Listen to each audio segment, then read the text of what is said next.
Durga Shama Shiva Dhatri Swaha Swadha Namastute. Suswagatam and Hardik Abhinandan, everyone. In the Symposium on Devī Sūkta, a narration of Devi's manifestation and all, this theme is the part of the Devī-Mahātmyaṁ series being introduced on the very auspicious occasion of Navratri and Durga Puja last year. Today, on the occasion of Durga Ashtami, we are celebrating Devī-Mahātmyaṁ Series-2 with you all. This is the initiative jointly taken by the Institute of Advanced Sciences, Dartmouth, USA, and Vedic and Research Foundation, Madurai, Tamil Nadu, India. Devī Sūkta, a narration of Devi's manifestation and all. Here we are referring to Rig Veda 10th Mandal, 125th Sukta, also called Aprihani Suktam. Here we see Vedic Rishi has narrated the Devi as universal goddess in any form. The mantras of this Sukta portrays the feminine divine as the supreme origin, creative energy, and ultimate deity. So today we are here understanding the Vishwarup Darshan of Devi and experience her manifestation within us. For this, I would like to welcome all our panelists, chairperson, and the audience who are connecting with us today for this program and on this occasion. We are here. Welcome our first of all, Chairman Professor Balram Singh ji. We welcome Sandhya Prakash ji. We welcome Aparna ji, Aparna Sharma ji, Deepa Iyer ji, and Radhika Younger ji, and Dr. Sudipta ji, Dr. Raghava Boddupalli ji, and Ms. Vaishnavi Godpole ji, and of course the collaborating institute coordinator, Mr. Veda Ravisankar ji. Before we start, a brief introduction about our organizations. Institute of Advanced Sciences is known for its scientific and endological research areas through its two departments, Botulinum Research Center and School of Indic Studies. Institute of Advanced Sciences is also known as INADS through its School of Indic Studies, is keen on bringing out the fine research in the field of endology or Indic Studies. For this, many such discussions or presentations through various platforms such as conferences, seminars, etc. are always facilitated by the scholars of INADS. Apart from regular academic activities, in the recent past, INADS has come up with many programs like Lokvarta, Navratra Manisha, and Ram Janmotsav, that is a 9-day long program, and Ekadash Rudra Manthan, that is a 11-day long program, which are giving new interpretations and visions to our existing beliefs through various scientific and practical approaches. We have already done with 3 series each in the Navratra Manisha and Ram Janmotsav program that held in the Chaitra Navratras of every year since I think last 5-6 years, but we have taken this program from last 3 years. And then the Ekadash Rudra Manthan so far, again, we have done with 33 lectures so far in the Ekadash Rudra Manthan. Now on behalf of Vedic and Scientific Research Foundation, Madurai, Tamil Nadu, we have among us Dr. Sudipta Narayan Roy ji. He is an accomplished professional with a diverse background and extensive experience in the field of healthcare. He currently serves as the chairman of the Ayush National Task Force. I would like to invite him to briefly introduce Vedic and Scientific Research Foundation and the theme of the program. We welcome you, Dr. Sudipta ji. Namaskar. Am I audible? Yes, yes. Mahashtami greetings to everyone. I am representing Sri Veda Ravisankar ji since he is traveling. So I am representing on his behalf. Sri Veda Ravisankar ji is the disciple of His Holiness Sri Ramakrishnananda Saraswati Swamigal, Atharva Veda Sankaracharya of Sri Vidya Pitham, Rishikesh. Motivated by 11th President, Honorable 11th President of India, Dr. APJ Abdul Kalam, His Holiness Sri Ramakrishnananda Saraswati Swamigal ji ne Vedic and Scientific Research Foundation VSRF co-established kiya tha. He established this organization to explore the scientific knowledge hidden in ancient Indian Vedic knowledge to serve the society. Objectives of VSRF is our research on Indian traditional Vedic knowledge for psychological and physiological betterment of mankind. Implementation of the Vedic knowledge for the research activities in defense, atmospheric science, astronomy, medicine, etc. Activities of VSRF are research studies on 5 elements, educational and training program on science and spirituality, inculcate spiritual, ethical, human values in young mind, create global scientific society deep-rooted in the realm of spirituality. VSRF accomplished lots of synergy programs with apex bodies of the nation like ISRO, DRDO, and CSIR towards nation building. For further interest, you can log on to our website www.vsrf.org.in. Today, we have assembled virtually on the auspicious occasion of Maha-Ashtami of Durga Puja and Navratri to discuss about Devī Sūktam. We find the Vedic Devī Sūktam in Rig Veda, 10th Mandala, 10th Anuvak, 125th Suktam, where Brahma Rishika, Vak, experienced the Brahma Shakti as feminine energy within herself and experienced oneness with all the divine and material manifestations of the universe. Manifestation of feminine energy is manifestation of the true nature, Parama Prakriti.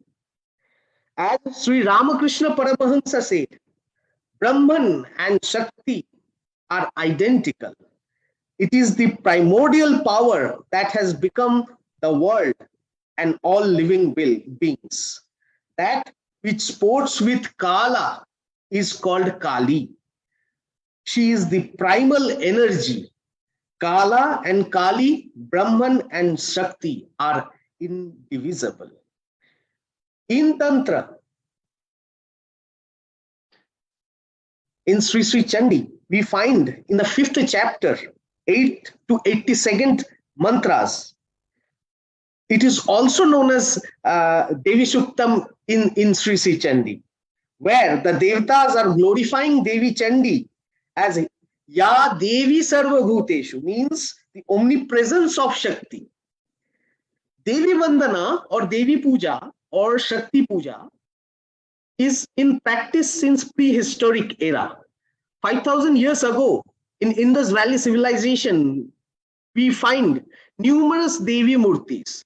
In both the cities of Harappa and Mohenjo-daro, Devi were worshipped. In Vedic era, we find Devī Sūktam and Ratri Sūktam in Rig Veda and Sham Veda. Here today, we are to discuss about Devī Sūktam, composed by Rishika Vak, daughter of sage Ambhira.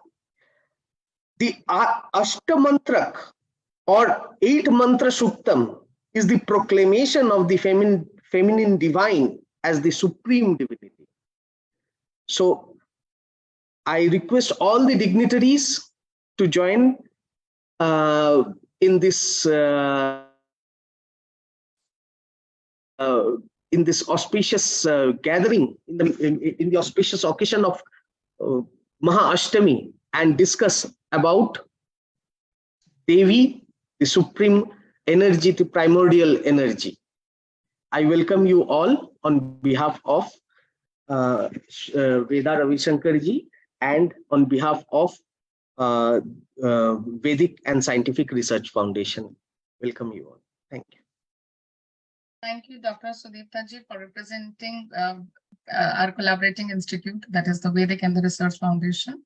And now to take this forward, we all must know that our Vedas and ancient scriptures has infinite knowledge and solutions, but there is a need to incorporate these divine instructions, which we found in the form of prayers with the present mind and systems that ultimately takes our thought process to fruitful journey.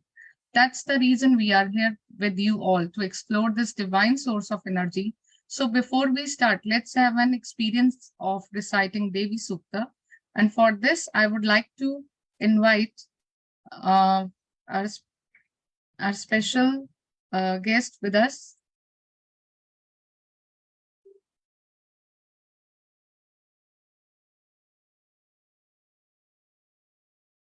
We have among us Dr. Raghava Boddupalli ji. He is MSc PhD in botany, and he has more than 35 years of experience as a scientist in the field of plant biology and agricultural biotechnology.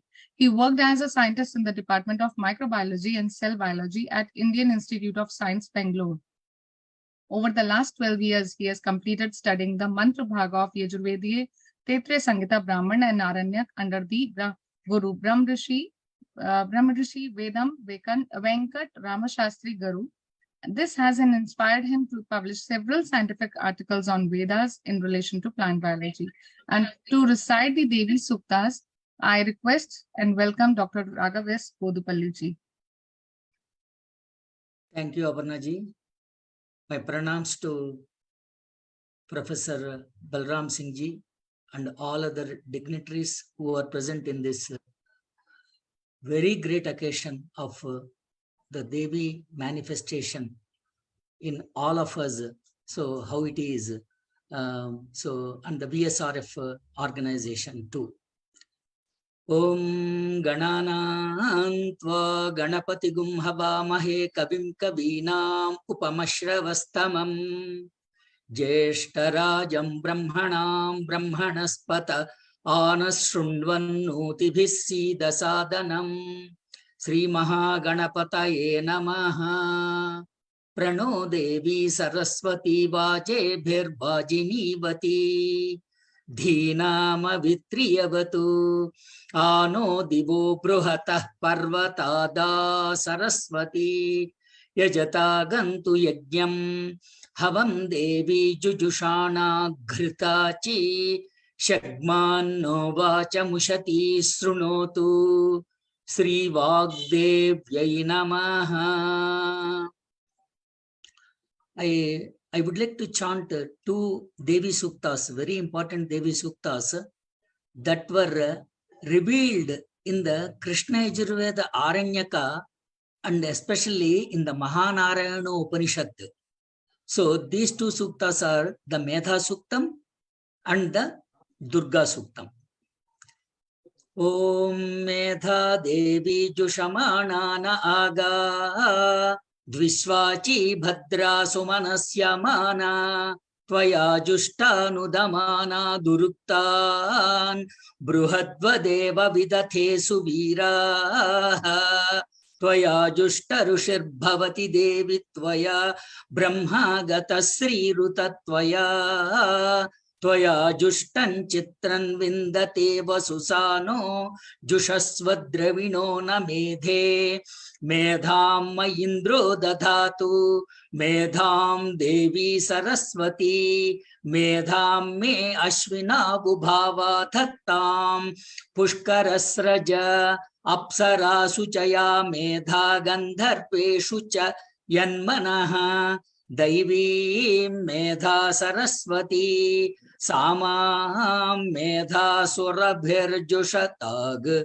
Swaha Ama Medha Surabhir Vishwarupa Hiranyavarna Jagati Jagamya Ujjaswati Payasa Pinvamana Sama Medha Supratika Jushantam Mayi Medham Mayi Prajam Mayi Yajnistejo Dadhatu Mayi Medham Mayi Prajam Mayi Indra Indriyam Dadhatu Mayi Medham Mayi Prajam Mayi Suryo Brajo Dadhatu Om Shanti Shanti Shanti. Om Durga Sūktam. Om Jata Vedase Sunavama Soma Marati Yato Nidahati Vedaha Sanah Parshadati Durga Nivishwa Nave Vasindhum Duritat-Yagnihi Tam Agnivarnam Tapasa Jvalantim Vairochanim Karma Phaleshu Justam Durgam Devi Gum Sharanamaham Prapadye Sutarasi Tarase Namaha Agne tvam parayanavyo asman swastibhirati durgani vishva Pushya prudhvi bahulana urvi bhavato kayatanayaya shayyo Vishwanino durgaha jata vedas sindhum nanava duritati parshi Agne atrivan manasa grunano smakam bodhyavita tanunam Prutana jitagum sahamana mugramagnim huvema paramasdadhastat Sanah parshadati durgani vishva kshamaddevo atiduritatyagnihi Pratnoshi kamidyo advareshu sanachahota navyascha sassi Swamcha agne tanuvam piprayasva smabhyancha saubhagamaya jasva Gobhirjushtamaijo nishiktam tavendra vishnoranu sancharema Nakasya prustamabhisamvasano vaishnavim loka ihamadayantam Om Katyayanaya vidmahe Kanya Kumari Dhimahi Tanno Durgih Prachodayat Om Shanti Shanti Shanti लगा दें तो trail से Thank you, Aparna. Thank you, Dr. Raghav Boddupalli ji. The melody of the recitation of Suktas naturally take us to another level of divine energy. And the flow was so enlightening, so different and so enlightening that we were definitely think that we are in a different world. Thank you so much for accepting the invitation at the last moment. Thank you so much. And now, to take the program further, before proceeding, I'd like to add that if you have any query when our speakers talk, you can ask your questions in the chat box, and we can take the relevant ones when we have the interaction section. This program is getting recorded, and you can watch this program later on also at INADS Facebook page. And now it's time to invite the first speaker of the day.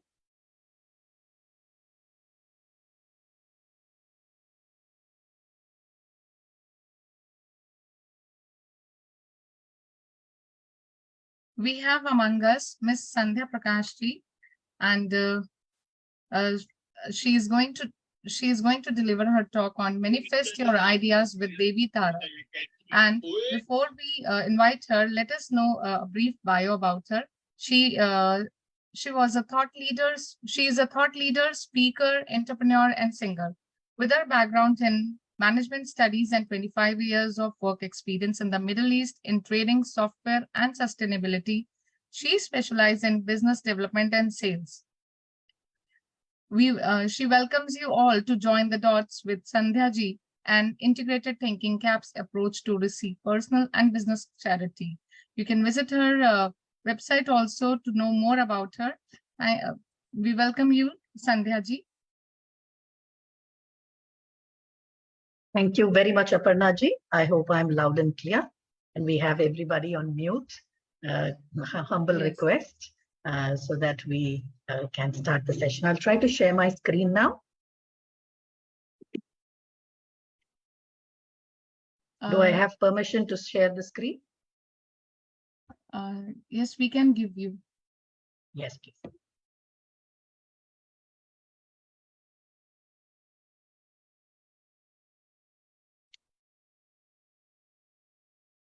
Yes, you can share the screen, please. Can you see the screen now? Yes. Yes. Fantastic.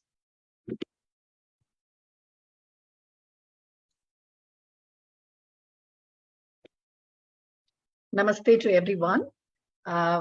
Today, I am really honored to be here with INADS and VSRF. Thank you very much for the invitation the second time on the Devi's manifestation. on the occasion of Durgashtami. Wish everybody a very happy Navratri and hope Devi's blessings are on each and every one here listening and even on the future for this year and the many, many years to come. Today, my topic is manifest your ideas with Devi Tara. We all have innumerable ideas that come up in our mind. Many of them just pass away like clouds. Many of them we work on and we can't take it to the end. Many other ideas, we take it to the end. We actually impact the impact that we want to create. And it also results in something very purposeful for the entire planet. So how do we do this with the help of Devī Sūkta? How do we do this with the support of the Devi in us? How do we invoke the Devi energy and bring our ideas to manifestation? This is what we are going to discuss. My name is Sandhya Prakash. I know Aparna ji introduced me a little. I would like to add a few things to what she said. I have lived mostly in the Middle East for almost 2.5 decades and recently returned back to Bharat. And the change from there to here is an experience by itself. And I will talk about that in a bit. Apart from studying in an engineering management institute, my experiments with nature, my experiments with energy, experiments with art, and experiments recently with writing has brought a unification of purpose. Wherever your starting point is, all the energies that we can explore and manifest from within us is a personal experience I have had, that we can take it to the end. So whatever I will tell you, most of the models that have been created around this, especially for this talk with INADS, is to manifest your idea, and there is a process to it, and all of us can actually implement that in our daily life. So with that, hum prarambh karte hain. If you have any questions, I request you to put that in the chat box right now. We have enough time at the end of my talk or even a special session, as Aparna ji mentioned. But do please put down your questions immediately. I want to start with the Pancha Kanya. So when we were growing up, you know, when we were little girls in the house and we had to have a hair oil bath, I'll tell you a little story. Okay? So whenever we have an oil bath, we take the oil in the hand, and my mother used to pray to, told us this shloka of Pancha Kanyas, and then we had to apply the oil on the head. I never understood that at that time. We just did what our parents say, right? So it became a habit. So Sita Tara Ahalya Draupadi Mandodari Panchakanyate Namaha. So you take that and touch the wood and then put it on your head. Now, the woman power, the world actually started with Adi Shakti, that one true pure form of energy and femininity. And Shakti and Devi, you know, that is the creation, that is the root, that is the bija from where all creation has happened. Now, in that particular context, there is a group of amazing femininity in the Panchakanya. And all of them are born in the Virgo, under the Virgo or Kanya Rashi. So they are also called Panchakanya. So there is Sita, Tara, Ahalya, Draupadi, Mandodari, and Panchakanya. Ahalya is the goddess of fortune and wealth. Draupadi for strength and courage. Sita Mata for the purity and chastity. Tara is the goddess of beauty and creativity. We will dwell on the creativity because we are talking about ideation and manifestation. And Mandodari is the goddess of happiness and prosperity. All the Panchakanya, you know, in case I have put, if you see Sita in the bracket, there is Kunti also. So a lot of people, depending on their alignment, they actually pick Sita or Kunti in this particular Panchakanya. Now, nature, as you know, also manifests itself in 5 forms. I keep saying with the hashtag, join the dots with Sandhya, because everything is connected. And we just have to find the connect between what we are talking. So this is one area where things connected: earth, water, fire, wind, and sky. Each Kanya is born of one of these 5 elements. And these 5 elements of nature essentially form the essence of their character. So even if we look within us and see, there will be a portion probably of each of these Kanyas within us. Today, we are going to focus on Tara Devi. Yeah, that is the goddess of beauty and creativity. Another interesting point you can note on the Panchakanya is the Ramayana. Out from the Ramayana, we have 4 of the Kanyas, right? We have Ahalya, Sita, Tara, and Mandodari. From the Mahabharata, we have Draupadi, and Sita and Kunti, according to the belief system. Kunti and Draupadi are, of course, from the Mahabharata. So this is just a background for you to keep in mind as we go through the slides here. And also we'll come back to talking about the Panchakanyas at the end. So specifically moving on to Tara, the goddess of beauty and creativity. Now, Devi Tara, she emerged and was not born. Her name dispels all the sins and exemplifies perfect wives. All of them, in fact, in the Panchakanyas, they have played the role of perfect wives in various ways. Yeah.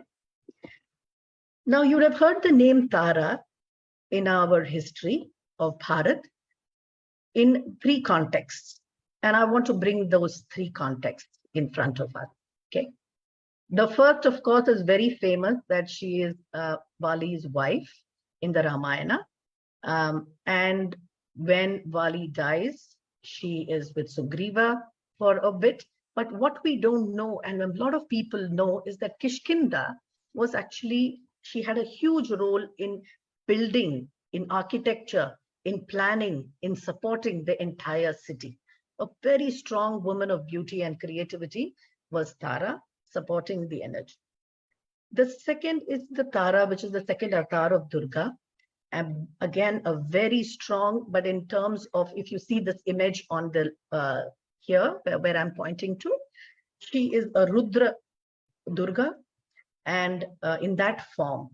The same thing moving to Buddhism later, there is Tara there as well, if you see on my right side. And that is not the Ugra form. That is a very peaceful, Sheetal, and very beautiful form of the Buddha Tara, which is worshipped across the end, from Nepal onto the entire Far East. Tara is there. In fact, there is a beautiful Tara mantra. With your permission, I would like to chant that for all of us, which goes like this. Om Tare Tu Re Soha. Om Tare Tu Re Soha. Om Tare Tu Re Soha. Om Tare Tu Re Soha. And Tara is supposed to be the feminine form of the Buddha. When he actually attained enlightenment, a little tear from Buddha's eyes fell onto a lake and she emerged. So she was not born again, and she emerged. So these are beautiful extensions across various yugas of Tara. And she's described as the daughter of Brihaspati. And in the 12th century, if you pick up the Tamil Ramavataram and Telugu Ramayanam as well, Tara and Ruma, they rose along with all the Apsaras as an ocean of milk during the churning of gods and when Amrit was found. And of course, Bali is the daughter, but she's the daughter of the Vanara physician. Yeah. So with this context of the Panchakanya and Devi Tara, let's invoke their energy to figure out how we can manifest the ideas that come in our mind.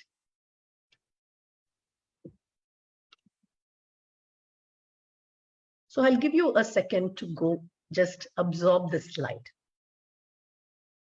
The Devi's manifestation is there in various forms, and the Chetna of the Devi itself, and when we chant Ya Devi Sarva Bhuteshu, Bhakti Rupena Samsthita, Buddhi Rupena Samsthita, Daya Rupena Samsthita, Shraddha, Shanti, Tushti, Shakti, each one of these qualities that are there within each of us is invoked by us knowingly, unknowingly, every single day when we are doing something. If we can do this consciously, and I'll give you various examples, there we can be in control of the manifestation. And see, when I say in control, what I mean is be sakshi to that manifestation and enjoy the beauty of that manifestation as it is happening through us. Because what is knowledge? Knowledge with awareness in the moment just makes us realize how beautiful that whole process is. अंत में तो हम लोग कुछ करते नहीं हैं, ये देवी और परमात्मा की देन है जिसके कारण हमारे बॉडी को यूज करके everything is happening around us, right? So, but if you're sakshi to that, if you're visualizing that, if you're able to see that as the process is happening in a very detached manner, how wonderful it is, an experience of life. So, Ya Devi Sarva Bhuteshu Bhakti Rupena Samstita Namastasyai Namastasyai Namastasyai Namo Namaha. Ya Devi Sarva Bhuteshu Daya Rupena Samstita Namastasyai Namastasyai Namastasyai Namo Namaha. We say the prayer so many times. In fact, during the Navratri, we are now chanting the Lalita Sahasranamam, the Devī Sūktams, and so many other things on a regular basis. But if we understand when we do it, it is so much beautiful. So we know there are so many different chetnas that we invoke. So what is the model that we can use for ideating actions, idea to action? Like I mentioned to you, many ideas from morning when we get up bubble in our head, right? Little thoughts, little ideas, new ones, old ones, they keep cropping up. So I'll share a personal story. In my life in Saudi Arabia and Dubai, when I was living there, it was a tough life in Saudi, of course. Dubai was wonderful. Based on all that, it was in my head that I needed to write a book, okay? And write a book, I did not want to write a book per se, but it was not going away. The idea just kept coming from somewhere saying, Sandhya, document it. You have documented many things, you have to write it down. You have to publish it.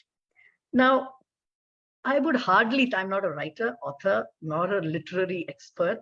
But having said that, this kida or this insect kept biting my head and eating.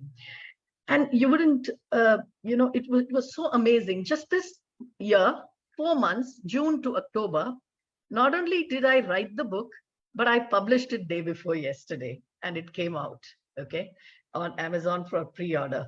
So I'm like, oh, wow. It's called Shifting Sands of Saudi. And as a energy artist, my second name is also Tara. So whatever painting that was done by Tara came out on the book.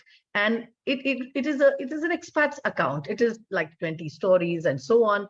But the speed at which this came together, and like I told you, that Kida which told me do something. So I want to share this example along with a model that I will evolve for us to, it may be useful for most of the listeners. And really, please put down the questions in the chat box as we go along so that I can answer that at the end to the best of my abilities. So model 1. Ya Devi Sarva Bhuteshu Daya Rupena Samstita Namastasyai Namastasyai Namastasyai Namo Namaha. Daya, right? Daya Rupena. What is the meaning of Daya? Let's explore that one facet to start with. Daya is compassion, right?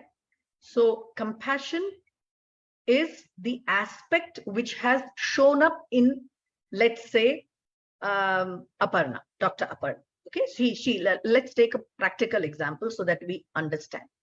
So Aparna Dhir Khandelwal feels a lot of compassion and she wants to do something in this area to explore and manifest that. So what is the second question she should ask herself? What is her strength? Aparna, are you a techie? What is your skill? Are you a very good cook? You will ask yourself, what am I good at? What is my strength? Okay, let's say, for example, Aparna is a very good techie. That is, she does programming. She knows very well what to program. Using the Devi's grace, she can help, for example, build an app to help the blind people to read. This way, her compassion gets completely expressed. The idea is there, and the idea emerges with the Devi's grace as well. So when you know the strength, and when you know what is the Sukta or the facet from the Sukta that you want to blossom, it will emerge as an actionable idea, and that is the manifestation of it. Let's take one more example. Okay, let's say compassion has risen inside Balramji. Okay, now that we have a group of nice people, so I'm going to take names from our group itself, so it is a little more personal. Now, what is his strength? Like a techie, let's say Balramji can cook very well, for example. Okay, he can cook. So how will you combine compassion and cooking? He could volunteer to feed and cook 10 people every day to expand that compassion and result in action, right? So manifestation of an idea, when an idea comes into our head, we need to act upon it, knowing what is our strength and do it. ये होता है जब काफी सारे कर्म करने के लिए हम यहाँ जन्मे हैं, और वो कर्म को एग्जॉस्ट करने के लिए आइडियाज आती हैं अपने माइंड में. So when that idea comes, it is good to act on it and exhaust that karma. So this is the manifestation of idea, and this is the first model that I feel we can actually practically implement. Now, I kept talking about the strength, right? Model 2 mein, how do we know what is our strength? So what is your strength and what do you love to do? ये दो different चीजें हैं. Let's say, for example, ये तो मैं अपने बारे में लिख रही हूँ कि okay, I love math, I love sports, I love dancing, singing. ठीक है, ये मेरे strength भी हैं, but I cannot say I love them. What I love to do is more cooking. I love to do dancing. I love to lead a team. I love researching, reading, studying. Okay? Somewhere we have to bring these two together, because sometimes some things are our strength and then sometimes we know to love. So इसके दोनों के मिश्रण से आपका purpose जो है बहुत और strong हो जाता है. अगर आप में किसी चीज का strength है, skill है mathematics में, okay, but you don't like to read and research on it, you really don't love that, वो strength में low रहेगा. ये नहीं कि आप नहीं कर सकते हैं. Okay, the idea, whatever you surround it with, that strength will work. But अगर उसमें प्यार, उसमें एक श्रद्धा, वो सब mix होती है, तो the speed at which you do something becomes much better. With that, I want you to we'll take another 2 examples. And please, Aparna ji, मेरे को time का एहसास दिलाइए आप, जरूर 10 मिनट पहले जरा बता दीजिए, ठीक है? Facet number 2, एक और example लेते हैं. या देवी सर्वभूतेषु मातृरूपेण संस्थिता नमस्तस्यै नमस्तस्यै नमस्तस्यै नमो नमः. Matra is motherhood, motherly love, nurturing, that essence, right? So अभी अगर ये motherhood अपने में अंदर बहुत let's say around 23, 24, 25, it really comes up at that age time. आपका strength क्या है उसमें? Let's say you are really wanting to be a mother, you want to birth a child, right? Do that. As a woman, if motherhood is something, if fatherhood is calling you, and your strength is in taking care, okay, in nurturing, then birthing a child is the manifestation of the idea. Doesn't need to be, everything doesn't need to be a business idea. Okay, as an entrepreneur, can make money, can be an NGO. It can also be an idea that you need to manifest, but check if it is your strength. Second example, you have the motherly feeling, but you're more business minded. You want to run an NGO, you want to be a leader. Leadership is what you want. Okay, so usme kya hoga phir? Idea, how will you manifest? The idea could be to start an orphanage. है ना? सोचिए आप. Not necessary that everybody should take the same beaten track. You could start an orphanage. It could actually help people. It could be a sustainable place for helping people. So the motherly feeling of nurturing is also exhausted, and you take the idea to action. तो ये जो exploration है, इस पे अब हमें बहुत अच्छे से बैठ के सोचना है. इसमें क्लू नंबर 3 है, model number 3. Okay, and model number 3 इसमें आता है टाइमलाइन, है ना? सो timeline, when I say, we all let's take a timeline. ठीक है, 0 years to 25, 25 to 50, 50 to 75, 75 to 100. सब लोग इतना जिएंगे. अभी ये मदरली फीलिंग लेट्स से 75 में आती है मेरे अंदर. ठीक है, तो मैं ऑर्फनेज इज बेटर है ना. I can not adopt a child and then like 75 में 5-6 साल रख के फिर the mother itself will not, it doesn't make logical sense, right? So first you have to see the timeline. एक अपने model number 3 में टाइमलाइन एज के हिसाब से, और ये एज के हिसाब से अपने एनर्जी डिस्ट्रीब्यूशन को भी थोड़ा पढ़ना पड़ेगा.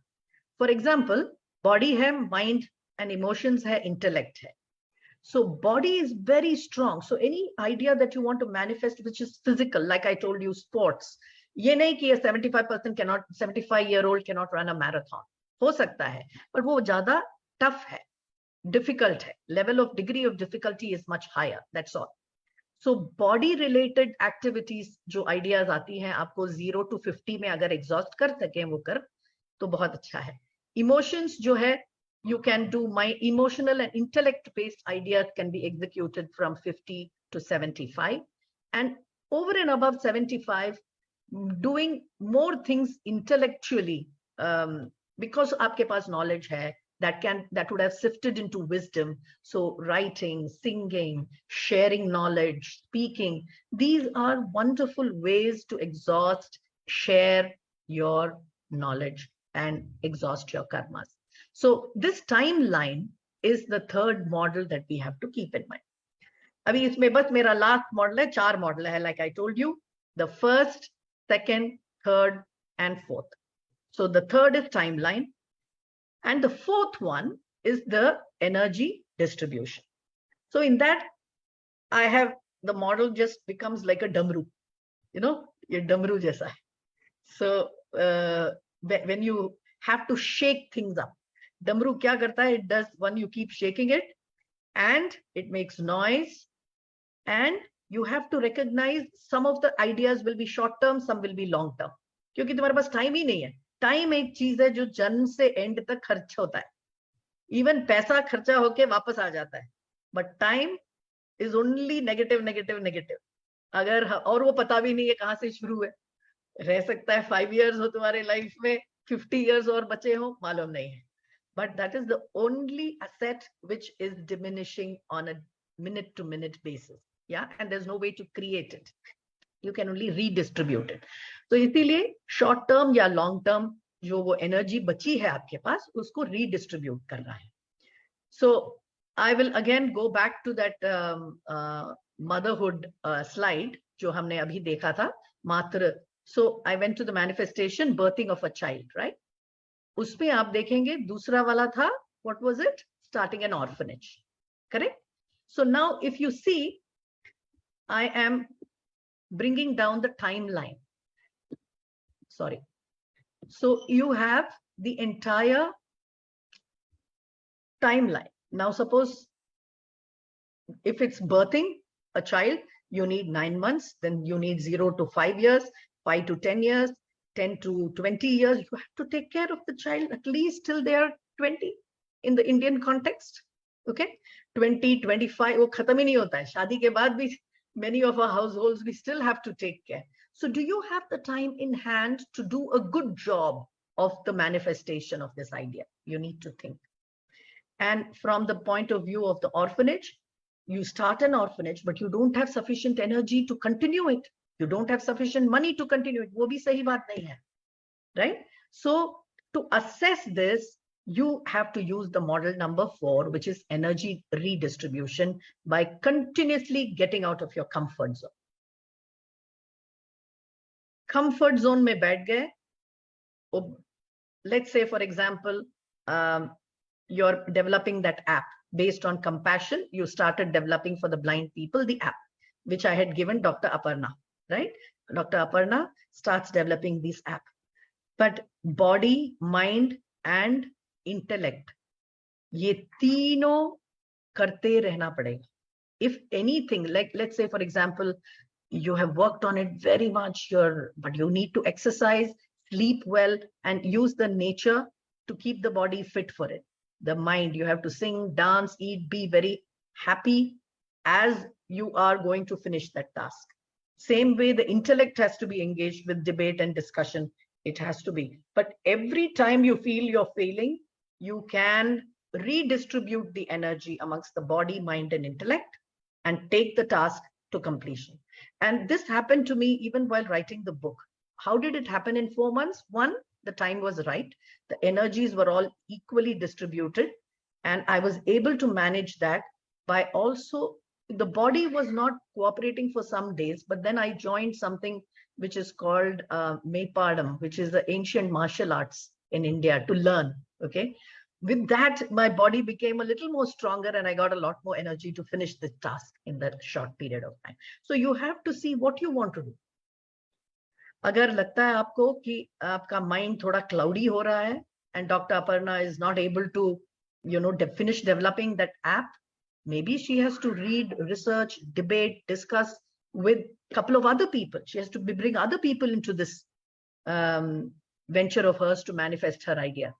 So ye continuous getting out of the comfort zone and for energy redistribution is important for idea to action. So in a summary, I want to bring the 4 parts for idea to manifestation in front of all of us. First, recognize the form for you. कौन सी देवी का form जो आपको blossom करना है? You remember the first slide where I had shown you the Chetna with all Shakti Rupena Samstita, Daya Rupena Samstita. आपको कौन सा चीज जो है, feeling जो है, सबसे top में लग रहा है आपके अंदर, right? Then assess your skills, assess your strengths. आप में क्या strong है जो आप इस lifetime में use करके you can manifest the idea based which is coming from here. Then define the timeline. भाई ये कितने time में होगा? And then you would be able to redistribute the energy and prioritization. You could also call this prioritization, but I don't like that word because फिर क्या one multitaskers, especially women, हम लोग 4-5 project खोल के रखते हैं at a time, and we want to do everything because we want to raise a good child. We also want to go to the office and perform well. We also want to look good and have the right, shringar ras to blossom. We want everything. And for doing that, you have to redistribute the energy, not prioritize. Yeah. So this is my humble submission to IADS and VSRF on the occasion of Durgashtami today. I am open to questions right away. Dr. Aparna, with your permission, I'd like to take 1 or 2 questions if there's any, before we move on to the next area. So ye wale jo questions hain, you can always write to me or connect with me on LinkedIn on Sandhya Prakash. And yeah, that's my book. आप लोगों को अगर I think international links मैं बाद में Dr. Aparna को भेजूंगी when it is open after a couple of weeks.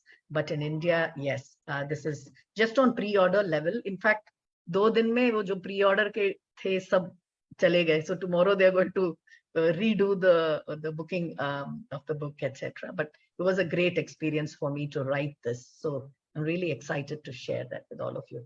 Balramji, over to you. Any questions, Dr. Aparna, please? I just put a question. It's all wonderful, beautiful presentation. It's lovely and Thank very you. inspiring. How is this connected to Tara Devi? Tara Devi has been my guiding force all along. The creativity, she's the goddess of creativity and beauty. And Tara is my second name as well. So I thought there has to be a reason for which that name was given. But I have found that her energy of creation and submission, surrendering to that energy has really helped me grow and blossom in the last almost, I would say, 8 to 10 years. So different times of our life. How is that? I mean, normally these Devis have certain features like, something that is manifested. In your case also, you said Matri Rupe and others. So what are the Tara's features that one should remember out of this? I mean, it's your okay. I gave you 3 different exploratory areas, right? One feature of Tara Devi is this manifestation ability. Okay, if you have an idea, she helps you manifest immediately. That's one of her first qualities. Second, when you are in the zone of creating something, in creativity, she's extremely strong. Like, and the speed with which she helps you to create, the Gati Shakti that she provides is fantastic. So isme main, like, if I have to learn something, usme bahut hi fast hai. Third, Ugra Roop mein. So the focus that she brings for a task to be completed in the shortest possible time, wo Ugra Devi mein hi aata hai. Iska matlab nahi hai ki you are angry and you don't do this. Nahi. Ugrata wo hai ki usme shigrata leke aati hai, wo ugrata. So ye 3 major things is what I learned, Balramji. As of now, my humble submission. So the grace can be in many forms, but right now this is to humbly answer your question.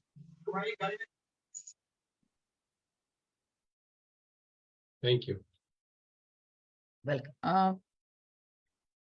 Thank you, Dr. Ms. Sandhya Prakash ji. Aparna, kindly see my message in the chat box and ask Sandhya ji to respond. Ji, I have seen that. मैं भी देखती हूँ. I'd like to convey that through my presentation. I think there is other Aparna going How to respond. remove gender bias? How to remove? Excuse me, Ms. Prakash ji. Already Aparna ji, our next speaker has she has mentioned that she is going to answer that through her presentation. So okay, because wonderful. But just so that I will not go too far. Just one sentence I want to say.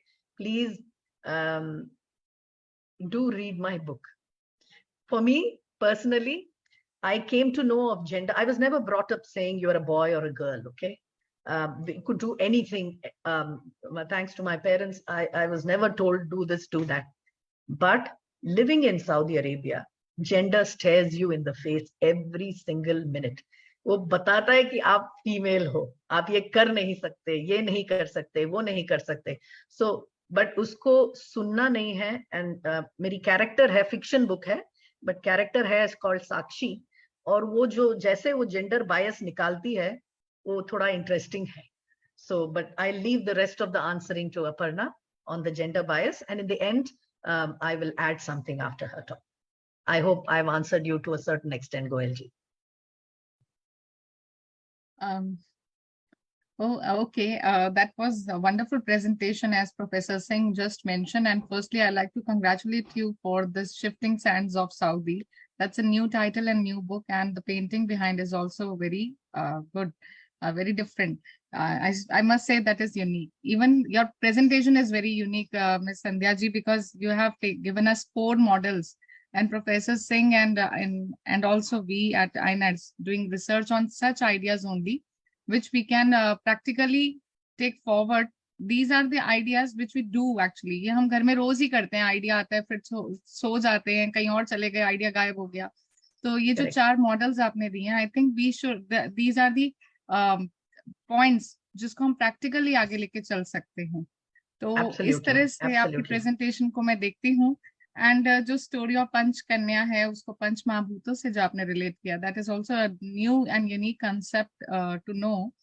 So overall अगर मैं कहूँ तो बहुत ही ideas भी manifest हुए और साथ में देवीज मैनिफेस्टेशन तो हमने देखा ही है through your presentation. So I hope you remain in the program for the interaction session. Sure.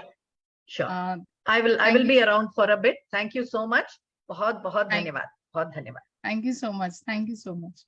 And now, if you could start, yeah. Then the next. Now it's time to invite the next speaker of the evening.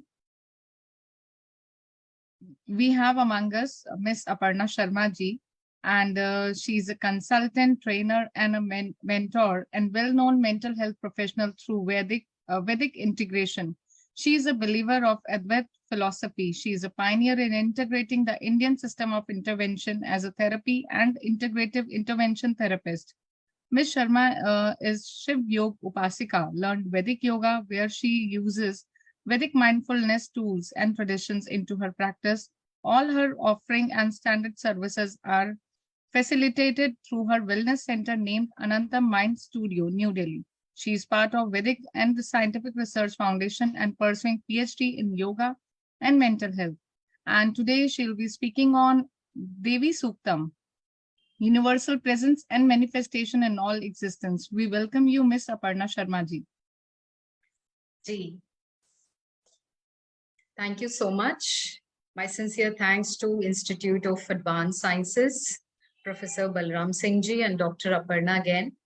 And I also like to extend my thanks to Vedic and Scientific Research Foundation, Veda Ravi ji. So with this, without wasting any more time, I would like to begin. If you could just put... Just a moment. Yeah, sure. And to begin with, I think it's already a little bit of introduction has been given by, Dr. Sudipta Roy, I guess.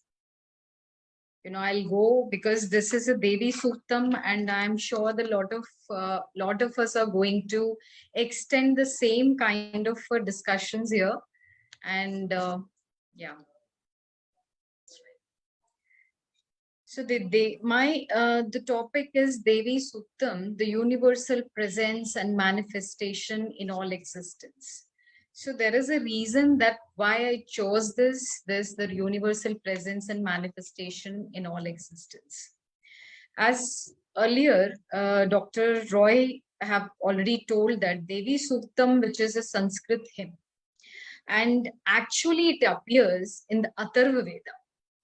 It initially appeared in the Atharva Veda, and it is also found as a supplement in Rig Veda. It is not entirely found in Rig Veda. If you see the entire Vedic, the chronology or the Vedic timelines, you will find, including yoga, including health, including systems in all Vedas. And similarly, the first Suktam, which was dispelled in Atharva Veda, and again, it was found as a supplement in the Rig Veda. So Vedic scholars also believed that Sri Suktam originated even before the Rig Veda. So we do not know. So Mandala 1 to Mandala 10 in the Rig Veda have different timelines. They have a complete different timelines, and the 10th Mandala added in the very last. As already been said that it is 125th verses, and these verses have a different manifestation, different sounds, and different pronunciations, and different way of the kriyas with it. The next. Yeah. So the Devī Sūktam, which literally means the collection of hymns and verses on feminine energy. A hymn consists of 8 verses that are mantras from Rig Veda. It is the 25th Sukta in the 10th mandala. The 10th mandala, as I mentioned, it is the last mandala which has been added in a different timeline. So Devī Sūktam was composed and vocalized by Rishika Vagambrini, daughter of Rishi Ambarana. The chanting Devī Sūktam is auspicious in Navratri to remove obstacles, eliminates mental agony, promotes mental harmony, peace, bliss, and happiness. The reason why I'm quoting this specifically, as I said, I'm an intervention therapist, psychology. I use mantras, dance, music, and all together. That is the reason why I have seen certain mantras have a strong impact on mind and behavior. To manifest, we were talking about manifestation earlier.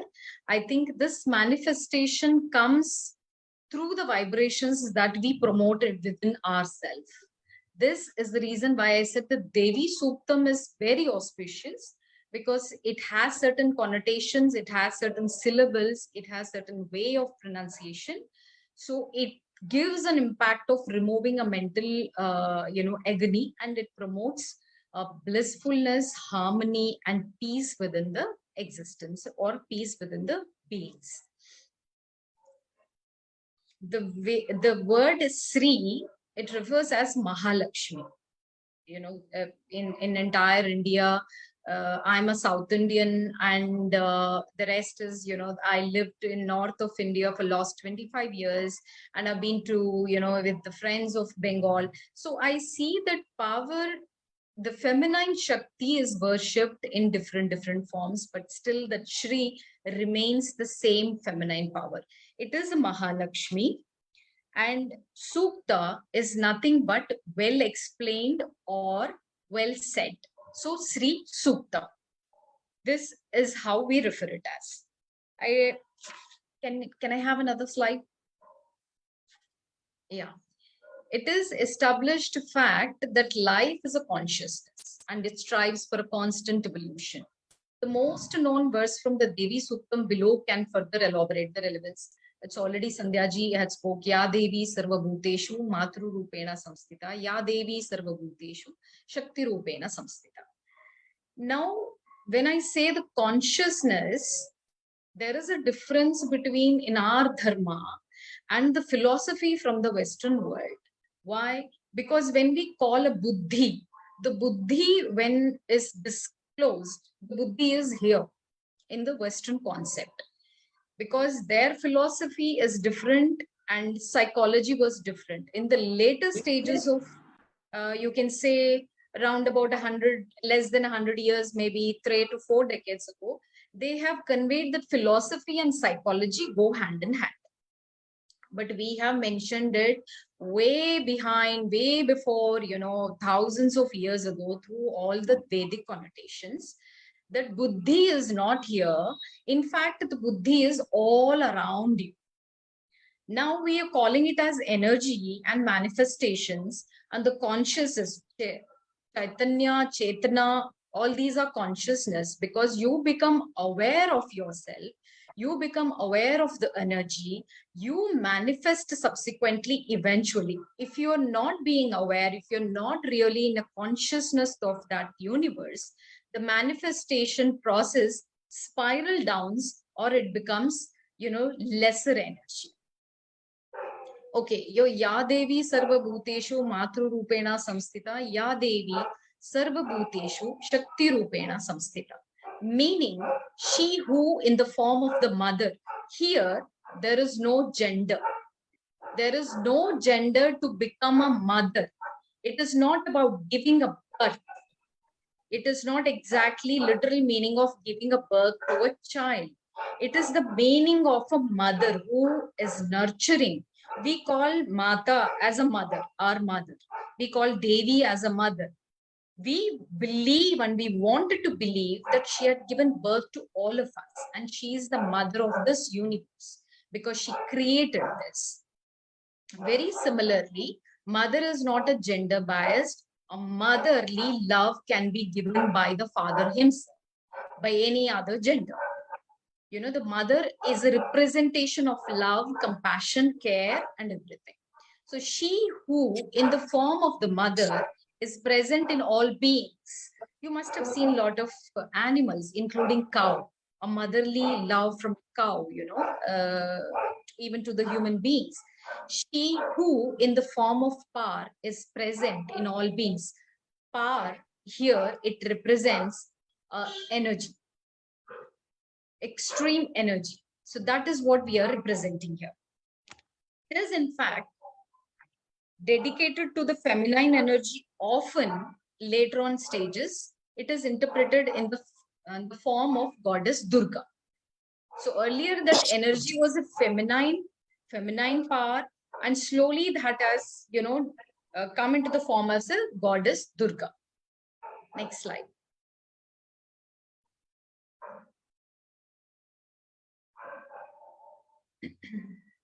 Yeah. The picture which is here in front of you, this is in Devanagari Lipi, earlier Lipi. This is in one of the very well preserved in one of the libraries. I would mention it later. And if you see the blue arrow mark here, this is an analysis which is called as Bhashyam. And this is an image from the 10th mandala. This is the 125th hymn of a northern recession in the Rig Vedic script. And if you see, the script is not exactly in Sanskrit. This is later on, the Bhashyam has been written and the Bhashyam is in Devanagari. Here, now again, if you think that what are hymns, I'll just give you a little bit of understanding here. It is a mixed topics of benedictions, mythologies, questions and riddles, methodology of yajna sacrifices, poshanans, incantations, drama poems, samskaras. It's a philosophy and mystical speculations. The hymns are always, you know, this is the reason why entire Vedics has not been able to decode it completely. Because it's very mystical, it's very, it has got a lot of riddles. If we think that we understood it completely, then we are wrong. We cannot understand it completely because it's completely in a mystical form. It's in riddles, it's in questions. So basically all the hymns in Rig Veda or any other Vedas, it's all, especially in Atharva Veda, it's all in extreme complex explanations and riddles. It's very difficult to decode it. So the basically hymns are, you know, all these things. So what we understand is only a bit portion from it, because we cannot understand all those riddles. If you say, for example, Lalita Sahasranamam, Lalita Sahasranamam has lot of riddles and questions, and, you know, because it's in a poetic form, we took off that only that particular part of Lalita Sahasranamam and then we chant.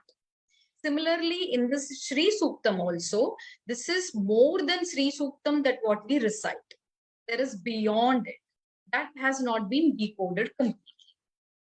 Mostly hymns are set in the form of dialogues, dramatic play, or in the teaching styles. So whatever we have in the dramatic play or in the teaching styles, it is easy for us to understand because the bhashyams are given. That is a commentary or analysis as given completely. So yeah, next. What is universal presence of, you know, Devī Sūktam or Devi's presence or energy that we are talking about? What do we actually mean when we say universal presence? Suktam highlights the universal presence, which are like creation and nourishment. It's a creation and nourishment goddess as the source of creation, the one who gives birth to all beings, and the one who nourishes them, signifies a motherly force sustaining all life. Now, it also says her presence extends the realm of protection from various forms of harm. Because she is a mother, she is created, and she is nourishing us, so she is also protecting us from various harms. And now when we come to protecting and caring a figure, safeguarding her devotees and ensuring their well-being.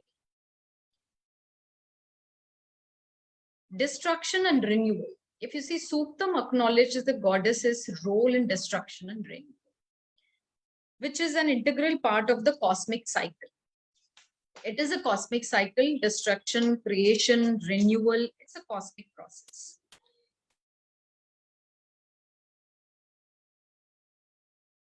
This destruction renewal aspect too reflects her omnipresence, because we wanted to feel her presence, feel that energy. So how do we understand that presence? Because we know the creation and renewal is happening, and that evolution is continuously happening for the period of centuries and centuries and centuries. So we understand this, that it reflects her omnipresence.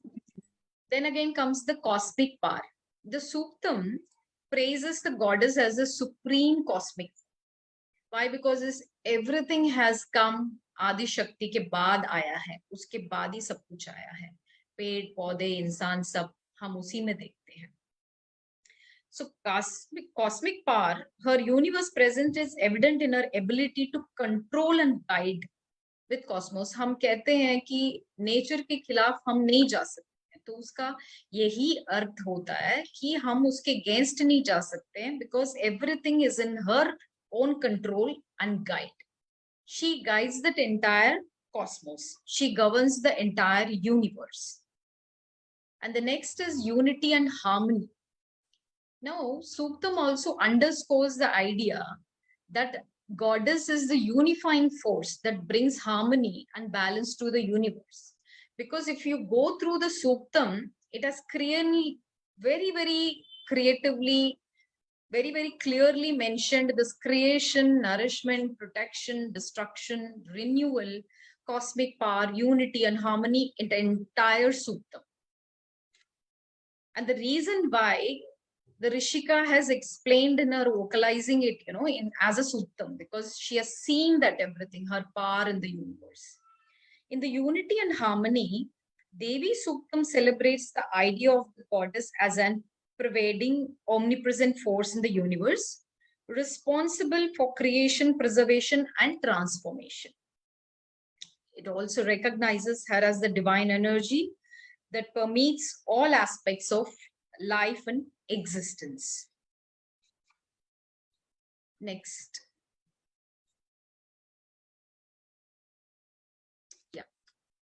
So the manifestation in all beings. Now we see manifestation.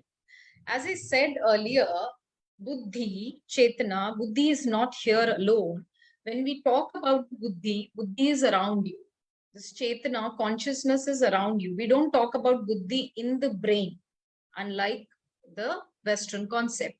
We talk about Buddhi surrounding us and the consciousness surrounding us. The reason why we manifest, there are two reasons I would quote. The one is becoming aware of your Buddhi, which is around you, and becoming aware of the energy that surrounds you and within you. 3, also when you are talking, speaking, the sounds, that gives, that we will come later, that gives a manifestation power to every being on this planet. Now, Devī Sūktam also emphasizes the divine feminine energy represents by the goddess and present in all beings. That is what is completely fact. Immanence, the hymn suggests that the goddess is not distant or separate from the world, but it is immanence in all beings. It means her presence is found within every living being. I can feel, you can feel, we all can feel, provided we use that Buddhi, which is around you. Unity of existence. It highlights the interconnectedness of all beings through the presence of goddess. Now, what it means is it signifies that all living creatures are bound together by the divine energy. We're all connected somewhere, some part. There is a connectedness because the energy travels. We've been studying, because the mind is metaphysics. it is not defined. It is not something that is very much defined. We call it as a metaphysics. The unity of existence, it highlights that. Life force. The hymn acknowledges that the vital life force in every being is a manifestation of the goddess energy. The life force, or a prana, if the people who might be doing yoga or yogic studies, or who are practicing, they understand the value or importance of prana. The prana is what sustains all life, and that is attributed to the divine presence, because the prana is again energy, that we call it as an energy, and prana is what attributed to the universe presence. Consciousness, as I said, the consciousness, the God is seen as a source of consciousness that pervades all sentient beings. So the consciousness, when we are talking about being in the consciousness with your buddhi, chetana and buddhi, which actually manifest the right things. I might be thinking of 100 things in a day to do, but there is one particular thing which aimed in my consciousness, which I have aimed in my consciousness, which I have focused in my buddhi. And with that buddhi, I am putting prana into that, the life force into it, and giving energy into it to manifest that. And there is also a universal timeline to that manifestation. If not, I do it today and I'm getting it tomorrow. I'm doing it in the morning, I'm getting it in the evening. No, that buddhi is what it requires. That buddhi requires your consciousness, your energy, to put repeatedly that energy into the force. So that is when the manifestation takes place. Can I have a next? So understanding manifestation. Sri Suktam is also known as a Vak Shakti, Vak Suktam. The reason why Vak Suktam is, Vak is a speech. Vak means speech or a language. Shakti refers to the divine feminine energy. Vak Shakti is the power or energy inherent in the speech and language. Vak Shakti is associated with the creative and transformative power of words. Vak Shakti underscores the importance of using words and speech with awareness and respect. This, inevitably, I use it in all my therapeutic things. The Vak Shakti, which is written here, Vak is really, really important, because you may have buddhi, which is around you.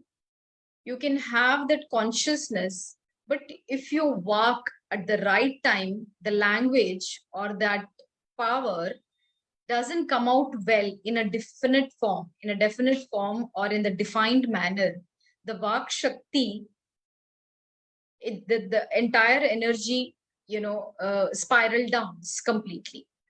Because there might be a lot of things I might be, putting my focus on, but if I'm not able to pronounce, the reason why Sri Suktam is called Vak Suktam is also because it has certain syllables, it has certain way of pronunciation, it has that mantras, and the way that we pronounce create certain vibrations in your mind, in your body, into your energy field, which creates that manifestation.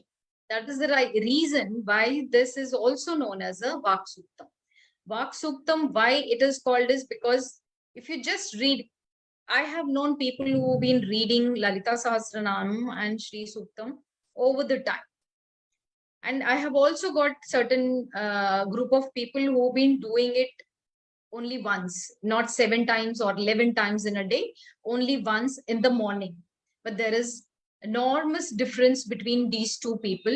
Why? Because is the one who is doing it at the purpose as a bhajan. You might have seen a lot of people, they say Trambakam Yajamahe. Trambakam Yajamahe का उसका pronunciation, उसका बोलने का तरीका बहुत अलग, और उसका high pitched low notes दोनों ही होते हैं. जब हम उसको भजन की तरह गाने लगते हैं, तो उसकी जो वाक शक्ति जो हम कह रहे हैं यहाँ पर, वो मैनिफेस्टेशन के लिए, वो मैनिफेस्टेशन स्पाइरल डाउन हो जाएगा. सिमिलरली ऐसे ही श्री सूक्तम का जब हम उसको जिस तरीके से बोलना चाहिए, जिस तरीके से प्रोनाउंस करना चाहिए, जिस तरीके से उसका हाई नोट्स और लो नोट्स, हाई पिच और लो, और जिसको जहां वो रोकना चाहिए वहां नहीं रोकेंगे और उसको भजन की तरह गाएंगे, सिमिलरली गायत्री मंत्र ऑल्सो, तो वो उसका इफेक्ट नहीं होता है. उसका इफेक्ट तभी होगा, उसका पावर तभी होगा, उसका एनर्जी तभी होगा, because that is the Vak Shakti which is creating that vibration within you, and that vibration is enhancing your buddhi and consciousness to manifest what you are looking for, or what you are focusing on, or what you are supposed to manifest. There are three different things. So Vak Shakti is something that needs to understand, before even the Sri Suktam you learn, you need to learn the importance of Vak Shakti.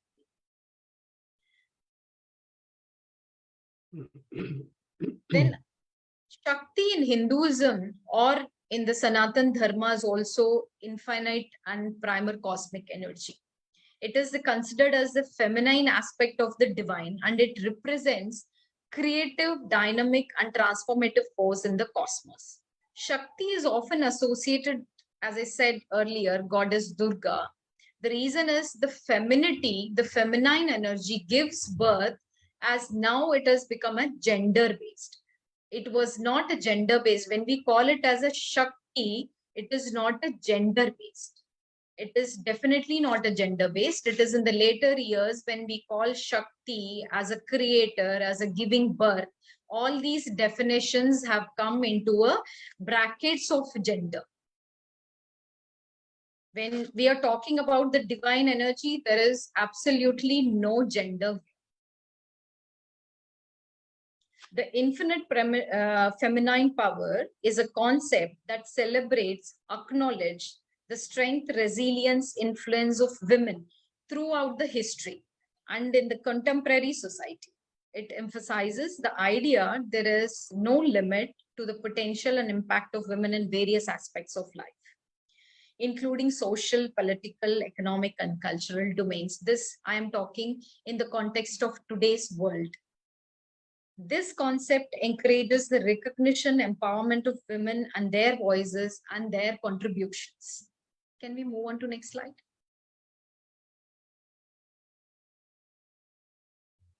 Thank you, Goyalji. As we all beings manifest through power of sound, speech, integrity, spiritual awareness, and consciousness. Here I wanted to tell one small story of one of my patients, I would call, was unable to cope up with his physical problem. I wouldn't say what problem it is. And he was unable to talk because of that problem. And I have got nothing but a mantra jap for him and the exact pronunciation for that. And I have to learn that exact pronunciation with the correct high notes and low notes and the gaps, so that I could tell him, and we were chanting that over 40 days. I couldn't believe myself, and after 40 days, all his physical problems have, been slowly started vanishing, completely got vanishing. And he was able to speak, he was able to correct himself, he was able to present in the time, he was able to manage his college life, he was able to go all by his, and this is nothing people would, if you see this as a science, there is an evidence, but if you see this as a spiritual or religious thing, you would call it as a miracle. Similarly, there are also other mantras which would cure a lot of other diseases also, including the hole in the heart being cured by other people, not by me. So here, the sound, speech, integrity, or spiritual awareness and consciousness is extremely important when you chant Sri Suktam, because when we say that she is infinite power and she is energy who created that entire universe, and that universe is within you, what you are is outside. So we are together. Panchabhuta जहां बताया गया है वो पंचभूता का ही हम वो part है, तो हम अपने में उसको समा के चल रहे हैं, तो इस चीज का ध्यान रखना कि क्या हम स्पीच कर रहे हैं, किस तरह से हमारा साउंड है, हम एक दूसरे से क्या बात कर रहे हैं, कितने spiritual awareness, spiritual people have a different opinion about being a spiritual and a religious person, but spiritualness is something that you being aware of your surroundings, your energy, your life force, and yourself. These are all something that, you know, it connects to the spiritualness and consciousness, and that is then it happens. That is then everything, the energy connects and the connectedness happens. Here the energy transcends and transmutes into the universe within all beings. Energy manifests in simpler forms through Vakshakti. So the moment that you talk nicely to somebody, we all connect. कोई अच्छा सा हमसे बात करते हैं, smile करके बात करते हैं, हम तुरंत उनके साथ कनेक्ट होते हैं. क्यों होते हैं? इसी वजह से होते हैं क्योंकि हमें लगता है कि वो अच्छे बात करती है. अच्छा बात करने का मतलब ये है कि उनकी वाक शक्ति कहीं ना कहीं वो एनर्जी आपकी कनेक्टेडनेस से आपसे वो मैच किया है, इसीलिए we like. And some people we for no reason we don't like. That is because of their power, their sound. It didn't match the vibrations of our body. So we tell them, हमें वो जानते भी नहीं है ना हम उनको जानते हैं, फिर भी कहते हैं कि इनसे हमारी नहीं बनेगी, पहले ही हम वो जजमेंट दे देते हैं. So that is also because of that वाक शक्ति. If you have that वाक शक्ति, I think the श्री सूक्तम से लेकर हम एंड तक, मैनिफेस्टेशन तक जो भी हम बात कर रहे थे, everything will fall in the right place at the right time for everyone. And once again, I close this by saying gratitude for having me. Thank you so much, Balram Singh ji or Aparna ji, and thank you for all others who have been constantly here and hearing me out. And if there are any questions, I'm here. And by the way, I'll tell you, I was born during Maha Durga Ashtami many decades ago. So I am celebrating power of feminine energy. So yes. Thank you, Aparna ji, because सबके चेहरे बता रहे हैं how was. अभी तक 2 presentations हुई हैं, and हम देवी महात्म्यम की बात जब कर रहे हैं, तो देवी महात्म्यम में हम देवी को, हम सोच रहे थे शायद हम ऋग्वेद की बात करेंगे, शायद हम देवी सूक्त की बात करेंगे, but how you both speakers and specially like उन्होंने मॉडल दिया संध्या जी ने, but you talked about the energy. And जो यहाँ पर हमारे साथ बहुत सारे साइंटिस्ट हैं इसके अंदर ग्रुप में, जैसे कि प्रोफेसर बलराम सिंह जी हैं, डॉक्टर दयानंद पराशर जी हैं, तो मैं देख रही हूँ क्योंकि वो एनर्जी की बात करते हैं, वो फिजिक्स की बात करते हैं, केमिस्ट्री की बात करते हैं, तो वो ज्यादा बेटर इसको रिलेट कर पाएंगे. और मुझे लगता है कि हमारा जो ये आपका प्रेजेंटेशन है वो एक इक्वेशन दे रहा है हमें, Devi is equal to power and power और energy and is equal to scientist, कि हमें इस तरह से इसे इलैबोरेट करना चाहिए. And wonderful. एंड जो आपने वाक शक्ति की बात कही, मुझे लगता है हम सब जो कनेक्ट हुए हैं through Veda ji, we have all connected, all the speakers, तो ये उनकी वाक शक्ति है जो हम सबको यहाँ पर देवी के प्लेटफॉर्म पे लेकर आई हैं. एंड सेकेंडली एक और बात मैं यहाँ कहना चाहूंगी कि अभी इससे पहले, आपसे पहले जो पहले स्पीकर मिस संध्या जी थी, उन्होंने अपने आप को तारा कहा, और आपने कहा कि मैं दुर्गाष्टमी पे हूँ. हम खुद, हमारे नाम अपर्णा है, तो अभी प्रोफेसर सिंह मुझे पता है अपनी प्रेजेंटेशन में इस बात को रखेंगे कि ऑलरेडी देवियां हैं यहाँ पर, तो वैसा ही कुछ ऐसा चल रहा है कि मैं क्या बोलूं, आई एम स्पीचलेस, ऐसा कुछ लग रहा है. तो thank you so much, and I hope आप प्रोग्राम में रहेंगे. And we I have seen one hand raise from my colleague Anuja ji, and but we have another speaker. But Anuja ji, can you give a question in one line? Can you ask in one line only? There is Yes, one one question which I wanted to say, Anuja ji, which is who has created the sound, or speech. As we all know, we talk about Shiva consciousness. Shiva consciousness की जब हम बात करते हैं, that is Omkar है. वो sound universe ने ही create किया है, उससे पहले कोई साउंड नहीं है। अभी भी आप साइंस में खोजेंगे, आज भी वो साउंड रिकॉर्ड किया जा रहा है कि वो साउंड, कोई भी सृष्टि में कोई भी चीज होता है, अगर आपका कर्टन भी हिलता है तो उसका कहीं ना कहीं से आवाज आती है। इसी तरह से जब ब्रह्मांड घूम रहा होता है, उसका जो साउंड है वो ओंकार है। उसी से ही ये साउंड और स्पीच धीरे धीरे आता गया। ये 10,000, 20,000, पता नहीं 50 करोड़ों हजार सालों की पहले की बात है जो हम आज डिस्कस करने जा रहे हैं। बट साउंड क्रिएट ऐसा ही हुआ है जिसके थ्रू स्पीच क्रिएट हुआ है। आई होप मैंने आपको सम आंसर दे पाई हूँ। मेरा बस ये सवाल था कि जैसे गायत्री मंत्र है या जो दूसरे और मंत्र होते हैं, उनका एक खास सुर होता है या एक खास तरीके से उसको हम उसका उच्चारण करते हैं, तो क्या इसको किसी ने बनाया है? इसका एक ही तरीका है या और तरीके से भी इसको कर सकते हैं? हाँ, एक्चुअली गायत्री मंत्र का उच्चारण का एक अलग तरीका है। उसको उसी तरीके से उच्चारण करना चाहिए जहाँ की मैंने बहुत जगहों पे उसका ऑडियो सुने हैं, और वो भजन की तरह ओम भूर्भुवः स्वः ऐसे करके जाता है, जो मेरे ख्याल से वो सही नहीं है। क्योंकि अगर मंत्र उच्चारण का आप प्रॉपर बेनिफिट लेना चाहते हैं, आपकी अवेयरनेस, आपकी कॉन्शियसनेस, आपकी साइंस, आपकी जो भी आपका अपना एक बीइंग के अंदर उसके एनर्जी का फायदा उठाना चाहते हैं, तो मंत्र उच्चारण जिस तरीके से होना चाहिए उसी तरीके से वो मंत्र उच्चारण का करें, तो उसकी पूरी लाभ उठा सकेगा। थैंक यू जी। अपर्णा जी, मैं एक छोटी सी बात कहना चाहती हूँ।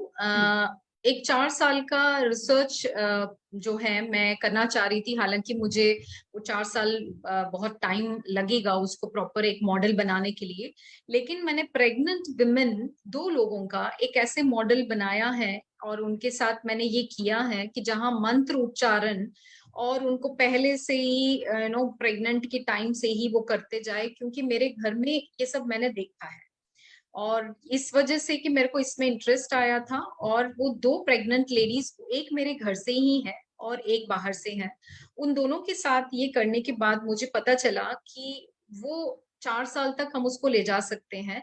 जो हम ये कह रहे हैं कि स्लो लर्निंग की प्रॉब्लम है या ऑटिस्टिक की प्रॉब्लम है या बच्चे नहीं सुनते हैं, जो बहुत ही कॉमन प्रॉब्लम है पेरेंटिंग के आजकल के, जो इस तरह की बहुत सारी चीजों का समाधान वो मिल चुका है। उसमें उसको सिर्फ एस्टेब्लिश करने की एक बड़ा सा रिसर्च करने की जरूरत है। वो ऑलरेडी एस्टेब्लिश कर चुके हैं हम इस चीज में कि ये हमने, वो बच्चा आज 8 साल का हो चुका है, एक बच्चा 7 साल का हो चुका है, तो उसमें हमने देखा है उसका डिफरेंस की, उस शक्ति का, उस फेमिनाइन एनर्जी का, उस कॉस्मिक पावर का, उस कॉन्शियसनेस का, इन सब चीजों का क्या असर पड़ सकता है इवन टू द फीटस। और it's all there in the Garbha Upanishad also.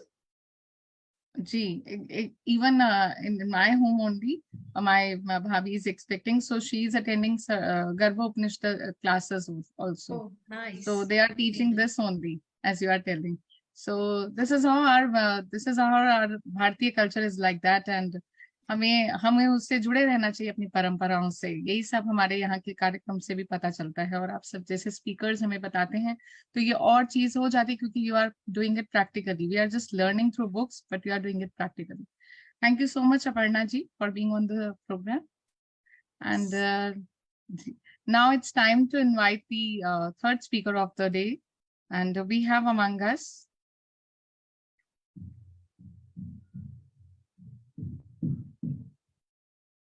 Miss Deepa Iyer ji, and she is an entrepreneur, Indian film industry professional, motivational speaker, strategy planner, Bharatnatyam dancer, yoga sadhaka, an ardent Durga devotee, and social media influencer. And she is going to talk about on women's empowerment through Bharatiya lens. We welcome you, Miss Deepa ji, and she is joining here. She is joining here from London with us. And Namaste, Jai Mata Di. I hope you're all doing well. Thank you. Firstly, thank you to Aparna ji and Veda Ravi ji for inviting me to this forum.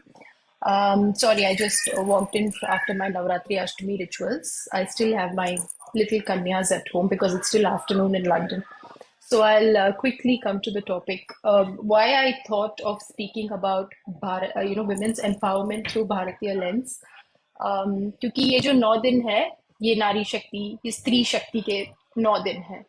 But if you look at the world today, and even in India or Western countries or everywhere, एक general perception ये है कि Indian women are very, very oppressed. Indian women don't have the rights, or Indian women, they are not able to, they are very weak, or these are the things that is the general perception. But what I tell them is that that is not true.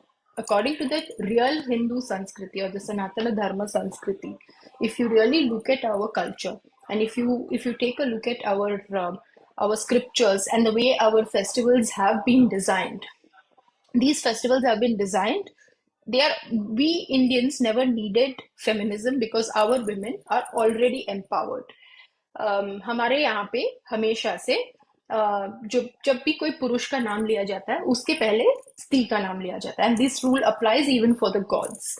And ये मैंने कई जगह पे बोला है. So Lakshmi Narayan, Radhe Krishna, and you say Devaki Nandan, you always, a man was known, even if he was the Lord himself, he was known either by the mother's name or his wife's name was uttered before his name. That was because the power of creation, or the Stri Shakti, the entire female force or Shakti, was always respected in India. And that is how the Indian culture was. Unfortunately, after over a period of time, invasions or whatever, this got lost. But Indian women have firstly always been empowered. Okay, that is one thing. Another, sorry, I got some messages popping up. Do I continue to talk? Sure. Please, Okay. please. I will give last, maybe in the end, if there are any questions, I can always come back, I can revisit. Okay. So as I was saying, that Indian women have, sorry, I just lost the flow of thoughts. Indian women are already empowered. Now, just to elaborate a little bit, if you see the festivals which are designed in India, अभी आप करवा चौथ देख लो, या फिर वट सावित्री व्रत है वो देख लो, या फिर तीज का व्रत है वो भी आप देख लीजिए. इसमें हमेशा से ये पूछा जाता है, अभी ऐसा लोगों के सामने कहा जाता है कि ये सारे व्रत क्यों महिला ही करते हैं, और क्यों, why the men don't fast. But the actual reason behind it is that women are such powerful breeds in the Indian culture. They were even known to bring back dead husbands. And women were given that power, and which is why they fast. They are the powerful beings who can give birth. And it is not because they are the weaker ones and they are fasting. They are fasting because they are the powerful beings, So this is one of the reasons. We are probably one of the only cultures in the world, and we are the only religion in the world which has a concept of these 9 days dedicated to feminine energy. It may be celebrated in different ways across India. In the north, you have the Kanchak, the Kanya Puja. In the south of India, you have the Golu system. And with the first 3 days, which are dedicated to Kali, the next 3 days dedicated to Lakshmi, and the last 3 days dedicated to Saraswati. Either ways, it is considered very, very auspicious for ladies to visit the house, and especially young children. So the rituals may differ in each part. And in the west of Bengal, you know that in West Bengal, you have Durga Puja and different kinds of rituals. Either ways, we are one of the only countries that celebrates this force. So that is one element of it. Now coming to, rivers. Rivers, Prakriti is a feminine element as well. So if there's Purush, there is Prakriti. So Prakriti mein agar aap dekhenge, rivers were always considered holy in India because all the civilizations started on the banks of the river. So these rivers were considered as goddesses, which is why they are actually worshipped. They are called, whether it is Ganga, it is Narmada, it is Kaveri, so much so that today there's even bloodshed over whom the river belongs to. So such is the culture that we hail from. So now coming back to the modern times, what is lacking there? I think there is this lack of awareness in the modern youth. where they don't know what Indian culture was, they don't know how Indian culture is designed. And that Indian women, if you really want to empower women, you just need to go back to your culture. And when I was a child, my mother always told me, not just my mother, in fact, my grandparents, my father, everyone said this, Mata Pita Guru Devam. Mother always came first in the order of importance. So that was how we were raised, and that is the power or the importance that is given to women. So yes, so that is the importance that is given to women. And in the modern setup, how it has been presented now is that, you know, Indian women are oppressed. Indian women, you know, there is the sati, there is Johar, you know, and there is, you know, a lot of other things that happen. So just wanted to break that down also a little bit. अभी जौहर जो हुए थे और hello.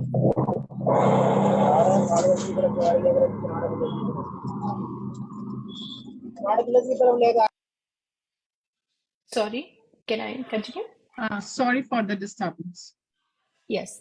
So Johar Pratha, this was the act of a group of women who used to do, you know, who used to jump into the fire when, in case their husbands lost the war.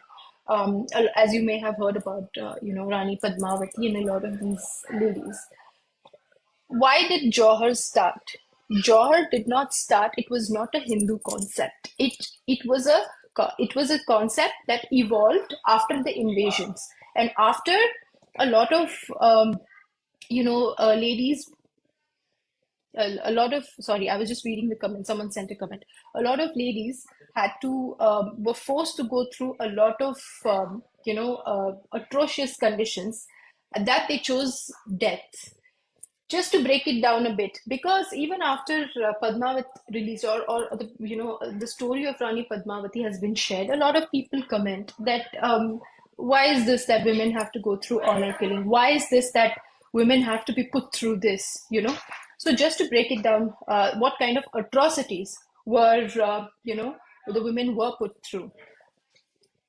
Inko forcefully, their babies were killed in front of the women. They were forced to have babies. These babies were being snatched and killed in front of the women. They were taken as a sex slave for many, many years. And hence, to prevent the death of their own children in front of their eyes, death of them forced to have the babies that were being killed, these women did Johar. That was also an act of sacrifice. And that was also, you know, to uphold the not just the honor of the community, but to make sure that no future souls were brutally killed like this. So just to set, Johar Hindu pratha में नहीं था, but वो eventually आ गया था. It was a thing that society ने किया था, but उस time पर this was the best option that was available. So so just to summarize everything, because this is a you know, talk that I wanted to make interactive, wherein every question that comes up, I wanted to be able to answer it, because I have spent a lot of years researching on the status of women, how Indian society viewed it, how we have, and I realized that women have always been powerful beings, at least considered as powerful beings in India. And Kerala, in fact, the Hindu part of Kerala, still remains a very, very matriarchal society. In fact, my great-grandmother's house, we hailed from Palakkad, my father's side of family.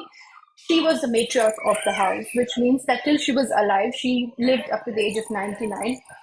A lot of decisions, she was like the boss of the house, and a lot of decisions were taken in consultation with her.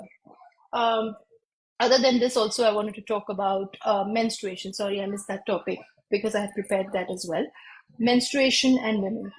So people also say, when you say women's empowerment in the modern society through Bharatiya lens, menstruation is such a taboo in India. Menstruation, you know, women are considered as impure.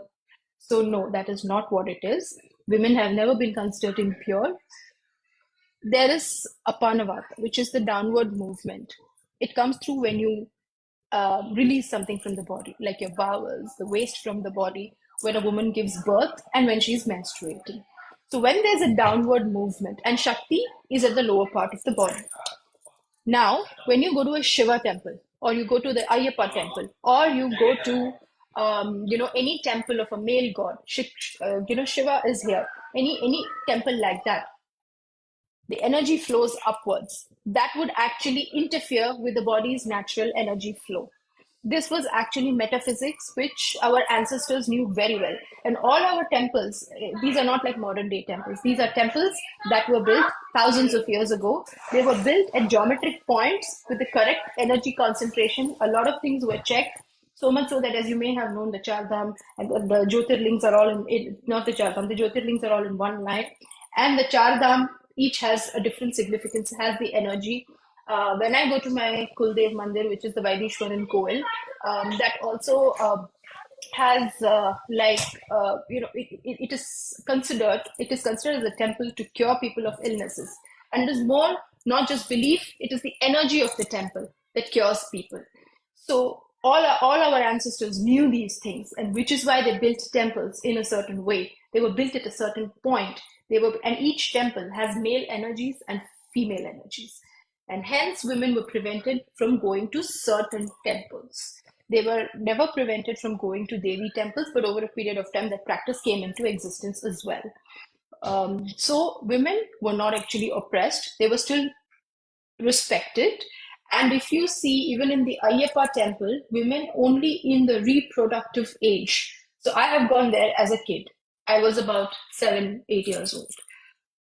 Once you start menstruating, when you're in that age where you can actually produce children, if you actually go to that temple, it is considered to interfere. And this is something I had researched, and there is a very famous lady called Miss Cindy Joseph who's written a book on it as well, which is something that I would recommend everybody reads to understand this better. So this summarizes everything that I wanted to say. And by now, I think you would have understood that India is a country that reveres women, and we are a nation that's always respected Shakti. And we just need to go back to our culture, to our roots, and understand better. I mean, which other country would consider little girls as goddesses? No other country does that. And no other country would empower women so much that we do, actually. So thank you very much, and Jai Mata Di. I'm happy to take any questions if there are any. Thank you, Deepaji. That was short and wonderful narration by you of Devi manifestation, and you have brought up many ideas of modern time. Yeah, so I think there may be some questions for you to answer. Because, yes, happy to take those. Yeah, I understand that. And can I ask someone to? Can somebody write their questions in the chat, or they can ask here as well?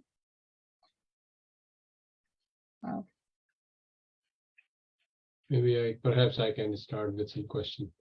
Sure. Is that okay? Sure, sir. Yes, please Sure, do. sir, sure. Yeah, it's wonderful presentation and making it quite modern. What is lacking? What do you think is lacking? Why?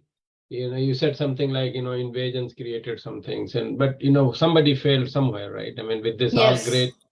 Yes. That's important to notice also. So what I think we have failed is, just as the invasions happened, first the Mughal invasion happened, the British invasion happened. Our parents and our grandparents, and maybe before that, till the great-grandparents stage, they were following and practicing everything. But after that stage, they were telling their children to do things, but they were not telling them why. The significance of the dharma was not explained and passed on as it was being done for hundreds of years, thousands of years. So, for example, I'm Brahman, I'm vegetarian, right? But why I was vegetarian, my parents never told me. I was following it, of course, because my parents followed it, my grandparents followed it. In my family, everybody is vegetarian. We don't even eat eggs. So we were all practicing it. Why? We did not know. But then when I started to understand better, and I started to understand about the Rajas, Tamas, Sattva Gun, everything, then I even quit eating onion and garlic after I did my first yatra to Vaishno Devi. So what is important is to also explain. And I feel that our education system, something Macaulay's education system, as they call it, is a replica of the British education system. And British education system is not good. My daughter went to a British school for 1 year. I moved her to an international school. In my entire friend circle, none of the kids goes to this education system that my daughter goes to. But the British education system doesn't even teach colonial history. We have taken that, completely put in India. Why? I don't understand. Okay, at the independence time we did it, but now it should have been revisited. We should have Bhagavad Gita as part of the course. We should have yoga as part of the course. We should, have some sort of an option, and classical dances or classical Shastriya Sangeet should be given importance. But it is actually mocked up, in schools. So when our education system doesn't teach our religion, how are you expected to have the children to know the importance? How do you expect the modern youth to know it? Secondly, if you look at other countries, I have lived in Dubai. They are very, very, very clear about how they have. All the Muslim children go for Islamic education.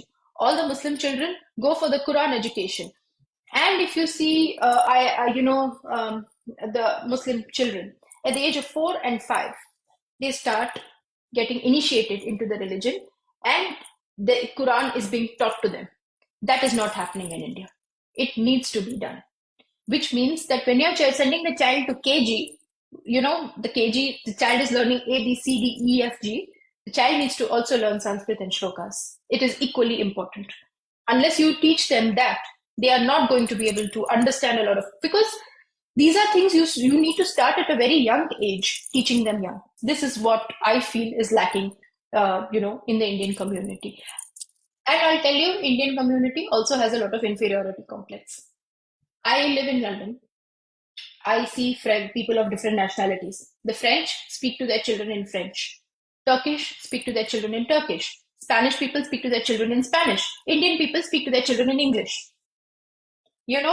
So why? Because they feel, no, we are here, our children doesn't. And India is known for the spices. You should see the Indian children. So if the basics, if you don't follow, which is our language, our culture, our dharma, if you don't own it up, who else will? Like, we had a meetup, ladies meetup. We wore saris. We went to central London. So one of the ladies is commenting, how can you wear a sari? You're in London. I was very surprised. Like, why not?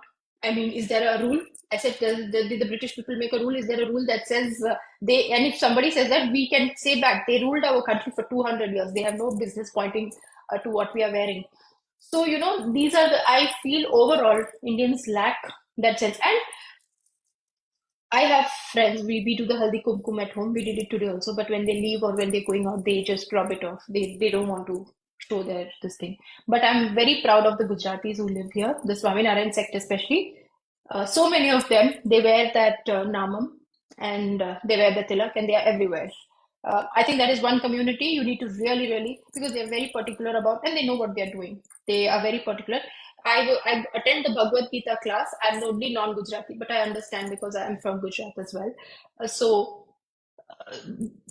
Just to answer that in short, I know I spoke a lot, but I wanted to give a perspective of what is lacking in the Indian community.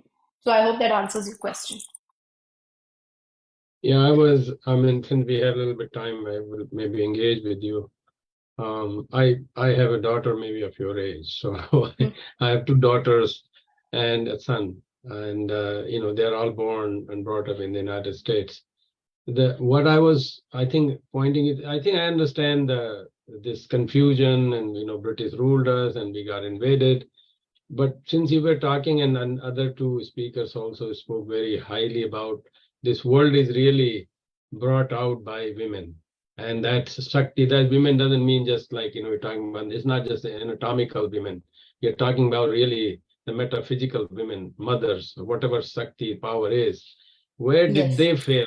I guess I'm just saying that if we are all supposed to be coming from them, I want to point out they are the most powerful. Where did they fail and what needs to be done for them? Not about, the rules and regulations and, whether we need to speak to English to our children or not children. Where is that fundamental and who is going to do that? You are one of those. And what are you going to do? So, of course, I have made a lot of changes, right? I used to, when my child reads and writes Sanskrit. So the change starts with women, because whenever you educate a woman, you educate a village, as they say. where we have failed. Again, sorry, when I say invasions, I'm not saying that but the invasion has caused the conditioning in Indian women, where they think of themselves as weak. When I talk about English, it is all interrelated to culture, religion, everything. Because if you're not proud to own your own language, how will you be proud of your own culture or your religion? So again, it is interrelated. How will you feel that you have to teach? Because you have to. One thing I really see. Good thing about Muslims is no matter where they are, they make sure their children know the religion. So that I feel Indian mothers, maybe the change starts there. They need to be, educated in India about their own, what the scriptures are. And the women have to bring about the change. They are the people who cook. They need to bring about the change. When I say cook at home for the family, most of the women in India still manage the household and everything. Simple things they don't know. Like, they can actually put their thoughts into the food through their prayers, but maybe they don't know this. So that is where they have failed, which is it's not necessary that they have failed, they don't know. There is a lot of avidya or ignorance. They need the vidya. The vidya is not with them right now, which is why they consider themselves as weak. If they had the vidya, they would know how powerful they are, because this is a festival. This is a country which considers women as goddesses. Yeah, very good point. I mean, your name is Deepa also, so you can be bringing some Deepa to the where the world that you are. Thank you. It is easier in some way because you live in London, and I have this analogy I always give that if the all houses around me are burning, it's not safe for my house. So if it is not just only be fix the Indians, you need to fix wherever you are, and you may become the light, you may become the beacon as a woman, and where you are. And if you did that, I mean, like Sunak has become a beacon in some sense, and he's able to show that he can be a Hindu and he can tackle the issues. Yes. Because Hindus are different. I mean, it cannot be just compared with any other who are maybe more narrow-minded. Here you are somebody who is so broad-minded. So you need to just say, well, I need to fix all of you rather than only fix my community, my family, not like that. Because if the community around us is fixed, it's much safer to have wherever you are. Otherwise, everybody else is in very. Yes. I mean, that's just my opinion and your comment. Yes, but again, like Sai Deepak Ji said, Sai Deepak Ji, who talks a lot, he said in one of his speeches, and it was very profound. He said this कि आपको जाके दुनिया नहीं बदलना है, आपको बस अपने बच्चों को पकड़ना है. बस अपने बच्चे जो वोक बनते जा रहे हैं, उनको बस पकड़िए और उनको घर पे रखिए, और सब अपने अपने बच्चों को पकड़ेंगे और वोक होने से बचाएंगे और भारतीय संस्कृति सिखाएंगे, तो everybody is done their jobs. So if everybody takes care of their own household, because charity begins at home. If you take care of your family, that doesn't mean you go, this thing. I'm talking about the children mainly, because that is where conditioning starts, and it starts young. So if they are trained properly, taught properly, they are proud of who they are, then of course we're talking about a new India. Because these children, the children who are 10-year-olds now, in 10 years, they're going to become 20-year-olds. So, so imagine how many 10-year-olds if they are trained now, in another 10 years, we will have a fresh set of 20-year-olds who are not just confident, who are aware of the shlokas from Bhagavad Gita, who know how women were respected in India, who know everything about Indian culture, and they are proud also. Yeah, I would love to debate with that person who somebody just named, I don't know. This is the mentality. This may have been the mentality that we are in this mess, because हमारे यहाँ परमार्थ के कारण साधुन धरा शरीर, परहित सरिस धर्म नहीं भाई. Wherever we have narrowed ourselves to us, then we have created a problem. Who is going now? This is very easy to say, well, I'm going to take care of mine, and then you take care of it. But the person next to us doesn't take care of that, then we are in big mess. So unless you go out, there is, like I said, it will be lovely to have this debate, because I used to think like that for a while. Now I don't, because, you know, unless I'm talking to you, I mean, even this institute and this system that, you know, what was the Aparna, please remind me, the Vedaji's organization, the Vedic organization. There, I mean, he has told me that, sir, we need to go out.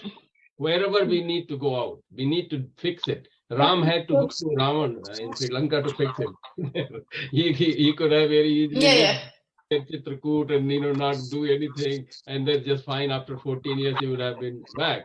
But unka bhi parhit saris dharma nahi bhai, par peeda sam nahi admai. This is the system that India had. I mean, you being such an articulate person, you need to know that we had a Chakravarti Rajas, we had Chakravarti kings, and Chakravarti kings, the basic idea was that no injustice anywhere. If you do injustice anywhere, I will come and you will have to deal with me. That's it. That's all they had. No injustice anywhere. If you do injustice, I will come and you will have to deal with me. And that's what the Chakravarti system was. You know, the whole, nobody was ruling all over the world. But when everybody was just enforcing that there should be nyaya, justice. Anyway, please, with a wonderful presentation. And I think Aparna is giving us the message that next speaker is here and we need to. Thank you. Thank you. Thank you both for the wonderful interaction, because this was going to be done after the interaction section, but we have this before that, and our next speaker is waiting. So I think I should invite her first, and then we can have interactions later on. So thank you so much, Deepaji. I hope you will remain here in the program. I'll just have to feed 2 kanyas. I think no puja problem. I have to do, but I'll rejoin in like another half an hour. I can rejoin. Yeah, no problem. But I will be listening. I will be listening on the thing. So yeah. Thank you. So nice of you. Thank you. Bye bye. Okay. Jai Mata Di. Jai Mata Di. And now it's time to invite the last invited speaker of this evening. And then we are going to have the presidential address. And before that, we're going to have certain interactions also. And we have among us Miss Radhika Iyengar-ji. She is, I hope I spelled it right. I don't know how to spell it. And she is a Web3 thought leader and venture operator, a top 100 woman of the future, TEDx speaker, Silicon Valley woman of influence, and Silicon Valley serial entrepreneur. She is a founding partner at Star Chain Ventures USA. Multilingual in 10 languages, Miss Radhika ji advises governments and top startups worldwide, including numerous Web3 startups in key sectors such as the metaverse, fintech, healthcare, and smart cities. She has also raised $165 million for startups she has advised both directly and via premier programs. And today she is going to talk about manifestation of Devi in global leadership. We welcome you, Ms. Radhika ji. Namaskar. Happy Durgashtami to everybody. Such a pleasure to be here with all of you today.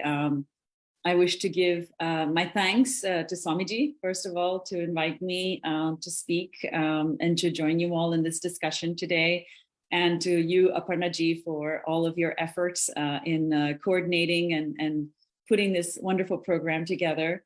I caught the tail end of the previous discussion, and what a great little piece of that discussion. So I'm looking forward to seeing all of the other talks later on. You know, I was going to put a slide presentation together, and I decided against it. I thought we'd have kind of an open forum and a discussion, and I thought that would be much more interesting, much more interactive. You know, why this particular topic, manifestation of Devi in global leadership? You know, first of all, I'll just say that my whole career has been about technology.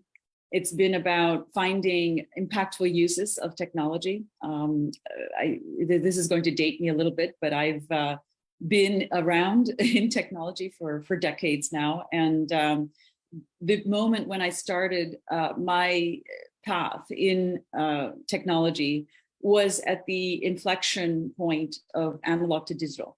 And it was at the advent of the internet and local area networks and wide area networks. And at the time I was working for a semiconductor company. And I've seen through the many decades, how the arc of technology has kind of shaped our lives. This is something that permeates our lives. We wouldn't be able to have this meeting with me joining you from where I am in California to where you all are without technology. I mean, it really brings us together. It makes the world a much smaller place. And yet, as we reflect on so many things that are happening in this world, I question, where is the type of global leadership that we would like to see manifested in this world? I don't want to make this talk geopolitical, but there are geopolitical occurrences that are happening as we speak.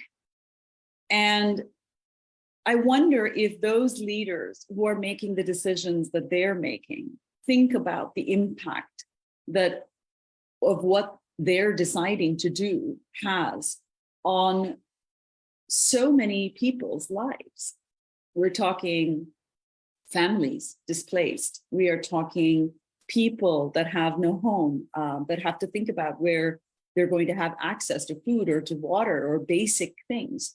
So we can talk about so many aspects of global leadership and saying, what is the purpose of global leadership? Whether it's geopolitical, whether it's with technology, whether it's in communities, whether it's in our homes. And I can't help but wonder whether there's a better future that we can plan, that we can engage with as a global community to take care of the entire community of the world, not the few. So this is a moment in time, I feel, when we have so much around us that we have to contemplate on, and to just, to think about the impact of what we're doing in our existence here and now, and what we're doing, the work that we are all doing, and how that has perhaps a positive effect on the world. This is what we all strive to do, is what are we engaged in? I am myself engaged deeply in technology and the shape of advanced technologies for the future. And that technology is not for technology's sake. It is technology that gets to be used for impactful purposes to help us solve big global challenges that we have. So for me, this particular topic is very central to me, very central to my work, very central to my mindset and how I go about my daily life. And what I'd like to share with you all is some perspectives, some thoughts, and perhaps to invite a discussion amongst us on this topic, which is, what is the role of global leadership in shaping a better tomorrow? We can do it through technology. We can do it through debate. We can do it through discussion. We can do it through collaboration and cooperation. But at the end of the day, what we have to do is give space for diverse global leadership to happen through this discussion and discourse, so that we can achieve much greater things as a global community than we ever dreamed possible. We know that when times have come, the human community can come together across the globe, borderless, in fashion, and achieve really remarkable things. We're having, international missions up into space, achieving great collaboration across borders and into space. Can we not do more of that here on Earth? I continue to read the news, concerned and shocked by all of the many things that are happening that aren't happening well. And it's not representative of the best of us. So to me, and these last many nights that I have been focusing on Devi, on prayer, with my background, I am blessed with having had exposure to that from birth, basically. But to listen to all of the shlokams, to recite them, to contemplate on what that means, to contemplate on the force of Devi. Devi is mother. Devi is amongst us. Devi is our protector. Devi is really important in all of our lives. And, with every recitation of a shlokam, particularly Aigiri Nandini, I kept contemplating that the last, part of each stanza is to celebrate her conquering a demon, Mahishasura. And that demon was, as I can understand it, perhaps full of ego.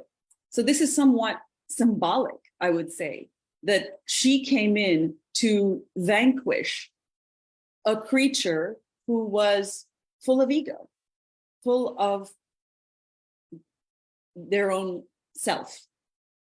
And so to me, that was very symbolic in that recognition that these shlokams that we have heard all of our lives and that we recite, and now in our later years, we get to contemplate on what the meaning is, not just reciting it, but actually understanding what we're saying and saying, there is a moment in time like never before in global leadership that we have to vanquish that ego. It is that ego that presents all manner of obstacles for us to prevent us from doing the kinds of things we ought to do. So it's no longer about us as individuals, it's about us and the we in a community.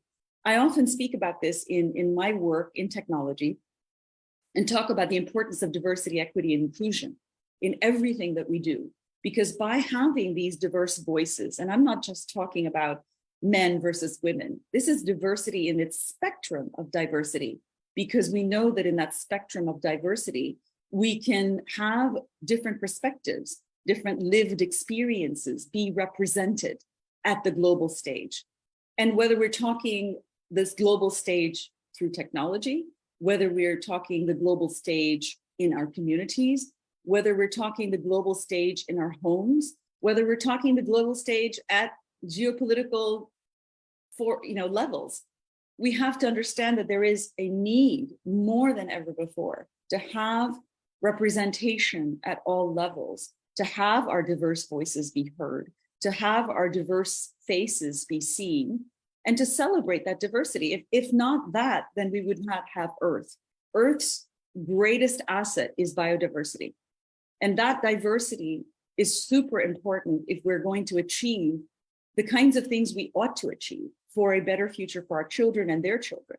So this is about safeguarding the next generations and what they have to do. We have lots of global challenges ahead right now and ahead in the years to come.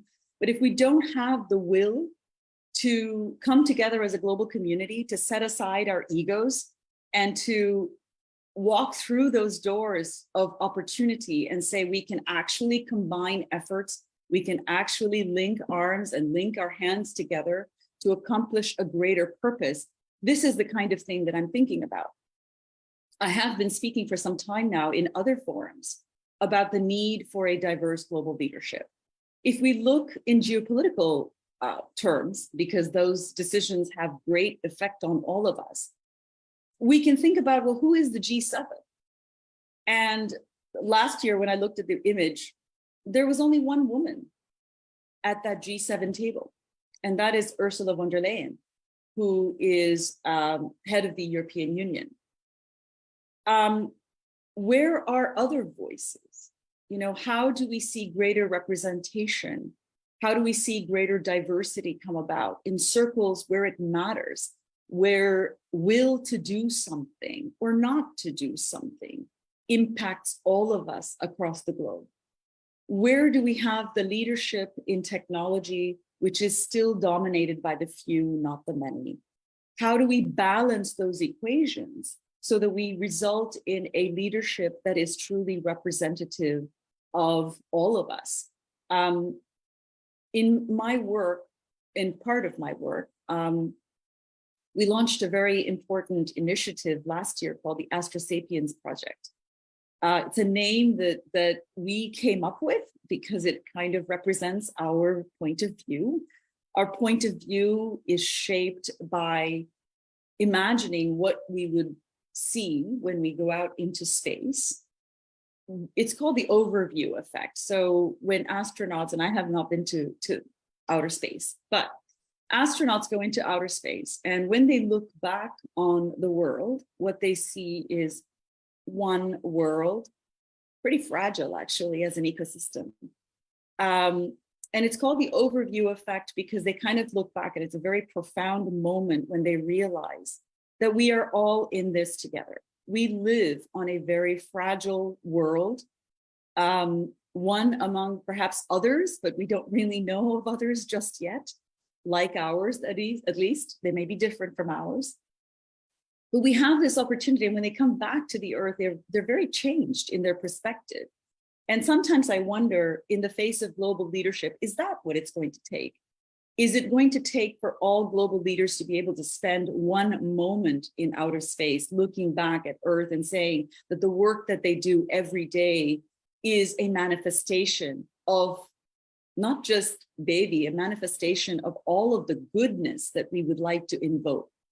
The powers that be, to say that we have a responsibility towards life on this planet. We have a responsibility to conduct our lives in a good manner, to create more good than we do bad.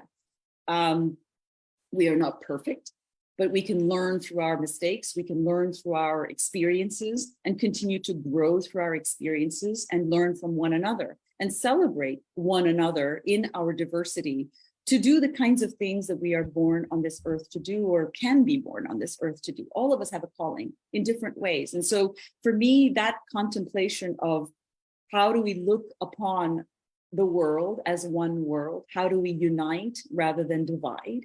How do we celebrate rather than put down? How do we come together as a global community to lead the world together in a much more positive direction, rather than this constant fighting and bickering and mental consumption that is directed in a very negative and destructive manner? So to me, that is the manifestation of Devi in global leadership. The manifestation of Devi is to invoke her power, her great gifts of motherhood, of nurturing, of love, of peace, and yet at the same time, her capacity to be fierce at times when it's needed, to rise above, to slay the demons of ego when we need her to be amongst us, to help us slay our ego and our pride, to set those aside. You might have heard, set your ego at the door check your ego at the door when you walk in. That's very important, because as we walk into these virtual rooms, we want to put our ego aside and say, this is about all of us. This is about us coming together as a global community to do the kinds of difficult things that we need to do without, we're not necessarily sacrificing ourselves in the process, but we are definitely recognizing one another and saying we all have a right to be here. We all have a right to express our views, our opinions, and yes, we might disagree, but not let that escalate to a point where now the ego supersedes everything else, and what we are left with is me versus you, you versus me, and that accomplishes nothing.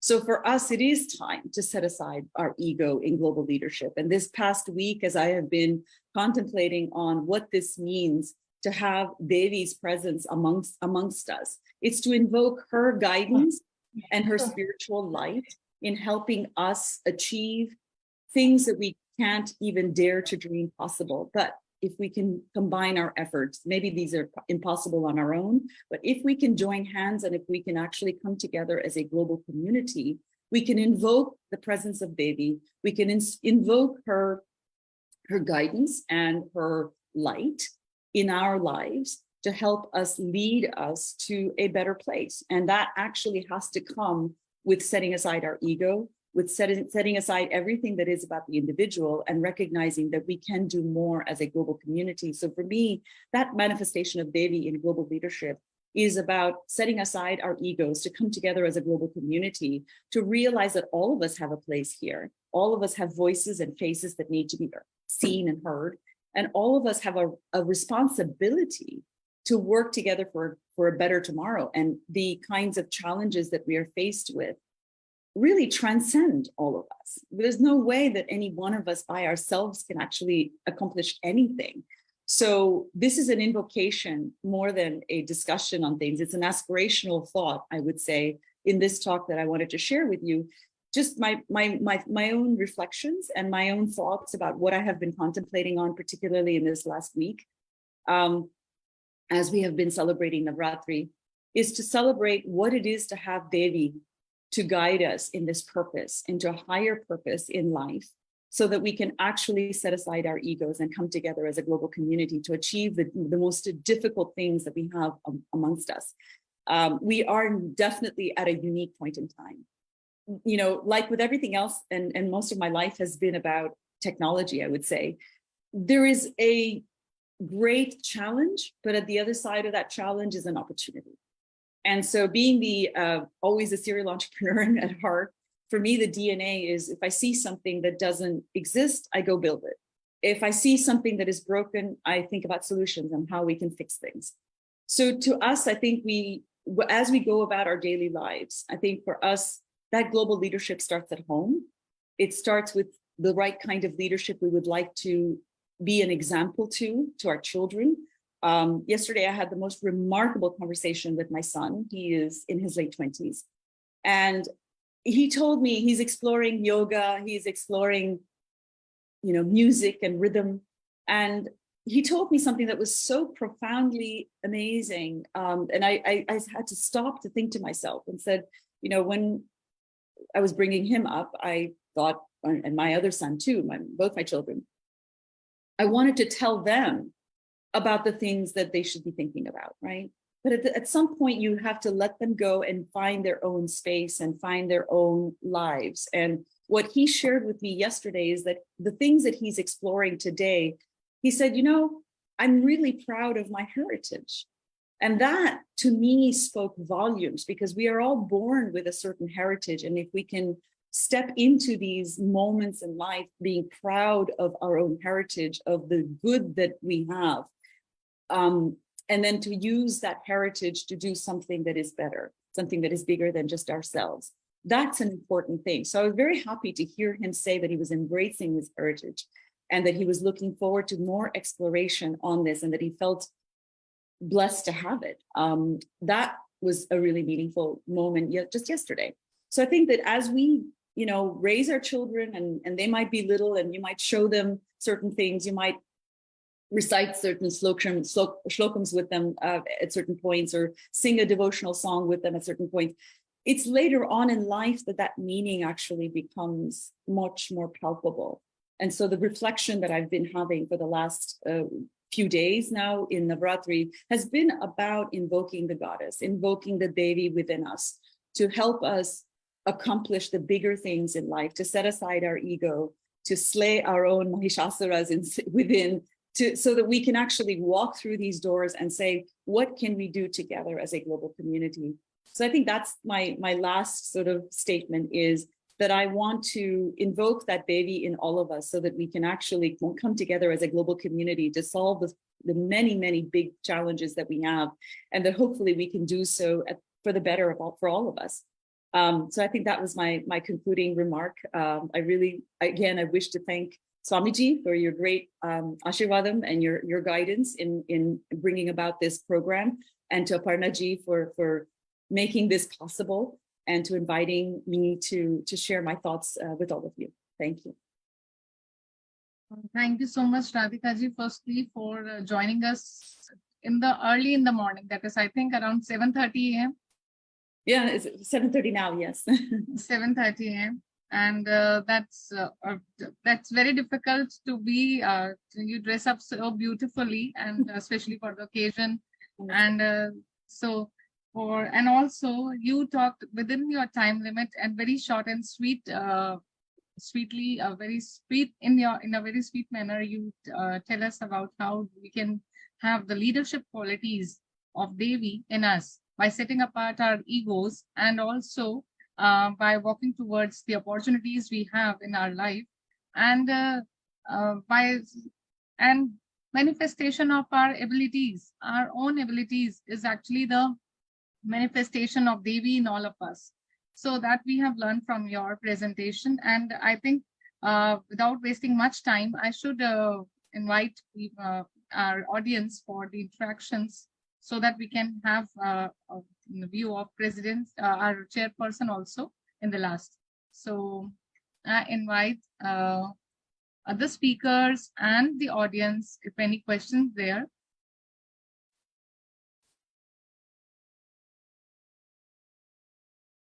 one question I found in the chat box, but Professor M.M. Goel has left, but his question is in present context only.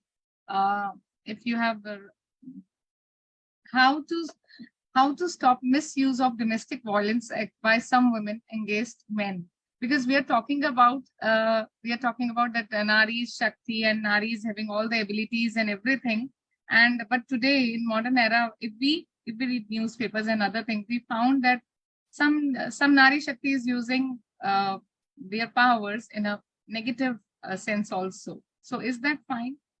So what are speakers say about this? I could volunteer a couple of thoughts. Violence comes from insecurity, in my view.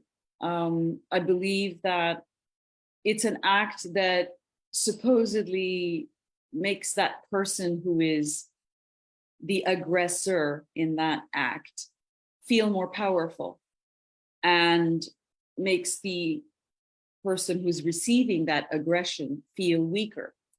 But it comes out of a place of insecurity, in my opinion. These are people who are incredibly insecure about themselves, that they feel that they have to do something, that perhaps they feel some sense of power in that aggressive act. So the first thing that, number one is they have a problem, and that problem of insecurity, immense insecurity, makes them lash out. This is the bullying sort of concept that bullying that we know. It's taking it to a different level altogether. The other aspect is how do you combat that? Really, the biggest thing that I can say is, again, it comes down to how we build a community of mutual respect. Respect and compassion are not enough practiced, I believe. When we go to school, for example, we're always taught to do your best, go and excel, study hard so you can do your best. And that focus hopefully helps us not get distracted by other things, and to have that focus, it helps us, keep on a path that hopefully keeps growing throughout our lives. I think people who are in these situations want to feel important, want to feel powerful, and perhaps in their lives they haven't felt that in other ways, and they feel that at home or elsewhere where they practice this kind of bullying and violence, that they're entitled to do that. But if they really thought for a moment and said, what if somebody did that to them, and what if they were receiving that kind of aggression, they would feel pretty differently about that. And so perhaps there are things that can be done to help these people, because they are mentally challenged and haven't been living the life where they've been maybe offered that kind of mutual respect. In society, I think we have a really important calling, and that is to respect the other human being, man or woman, it doesn't matter. Respect is absolutely a cornerstone of good behavior. And so if we want to keep perpetuating good behavior and to keep concentrating on positive, constructive things, instead of saying you can lash out and do bad things against another human being, man or woman, violence in general comes from a place of insecurity. And this is kind of back to the thing that I wanted to share with global leadership. We have to celebrate the individual strengths that we have. And so a way to combat this kind of domestic violence situation is to help that person understand that person beside him, and I'm going to say a him, because in most cases it's a him versus a her. Maybe not all, but it is many cases it is. But there's other kinds of domestic violence against children, for example, is really respecting child or human adult. Comes from a place of we have to promote respect rather than, allow them to exercise their insecurities and exercise their own, what they call power against another person. That's fine, Radhika ji, you explained it so well. One question for all the panelists, and especially to the Radhika ji, who is a technical person, and so जैसा हम देखते हैं कि generally जो मंत्र, जैसे अभी अपर्णा जी ने अपने प्रेजेंटेशन में कहा कि हम मंत्रों का जैसे उच्चारण करते हैं तो उससे हम पावर फील करते हैं या अपने अंदर चेंजेस देखते हैं, that is a kind of a manifestation. But जैसे आप टेक्निकली हैं और आप देखते हैं, हम लोग आजकल देखते हैं हमारे जो स्टूडेंट्स हैं या यंगर जनरेशन है, वो लोग ज्यादातर टेक्निकली इन्वॉल्व हैं through internet and lots of things में वो इन्वॉल्व हैं। उसकी वजह से मुझे लगता है कि जो हमारा ये शास्त्रीय परंपरा है वो शायद पीछे छूटता जा रहा है। और हम लोग क्योंकि टेक्निकली इतने साउंड हो गए हैं, कुछ ही घर हैं, मतलब अगर हम अभी यहाँ पर जितने हैं, अगर हम यहाँ देखें तो ऐसा लग रहा है कि हम सभी शास्त्रीय परंपरा वाले हैं। लेकिन अभी हम अगर यहाँ बाहर निकले सोसाइटी में, तो we will feel that many of us, only 100 में से only 5 people are like that who are pronouncing और chanting mantras. Rest 95% are doing only internet, nothing else. So in that case, हम उन्हें ये बात कैसे कन्वे कर सकते हैं that by using mantras and other things you can have the spiritual divine energy within you? Can I? Yeah, sure, Aparna ji, please. आप video on कर सकते हैं. The video is slightly, maybe, I'm in roaming Okay, around okay, here no in the problem. premises in the temple. No. So, Yes, yes. okay. So I just wanted to say कि जब हम blend करना चाहते हैं आजकल के जमाने के हिसाब से, I think उनको ये समझना, पहले रियलाइज करवाना, ये टीच करना बहुत जरूरी है कि जो हम बात कर रहे हैं संस्कारों की, संस्कारास इस साइंटिफिक है वो। अगर हम मंत्रास की बात कर रहे हैं वो साइंटिफिक है, वो वेस्टर्न साइंस में फिट नहीं होता है। इसको समझाना जरूरी है क्योंकि वेस्टर्न कॉन्सेप्ट का साइंस और क्लिनिकल वो बहुत ही, उसका दायरा छोटा है, स्मॉल है, ब्रीफ है। लेकिन उसमें आप 10,000 सालों के पहले वाली चीज को पूरी तरह से समाना चाहते हैं, वो पॉसिबल नहीं हो सकता। और दूसरी बात, हर एक की ट्रांसलेशन सटीक नहीं हो पाता है। सटीक ट्रांसलेशन जो बहुत विद्वानों ने बनाया है और जिसका बहुत ही एक मंत्र उच्चारण में साइंस भी है, स्पिरिचुअलिटी है, उसमें धर्म भी है, उस चीज का सटीक अनुवाद किसी भी लैंग्वेज में नहीं है संस्कृत के अलावा। इसीलिए संस्कृत जो है वो एक कंप्यूटर का लैंग्वेज डिकोड किया जा रहा है। तो ये सबसे पहले एक छोटा सा टीचिंग मॉड्यूल बच्चों को, क्योंकि कहीं से शुरू होता है, ये टीचिंग से ही शुरू होता है। अगर आज हम यही सोचते और 10 साल निकाल देंगे कि आजकल के बच्चे नहीं समझ पा रहे हैं, I think then we're missing out another larger part and bigger chunk. What if we as individuals, we as, mature and understanding this whole thing, what we need to do is we need to impart this kind of education where if you are able to reach even 20% of the younger population of today's, you will be doing the good thing.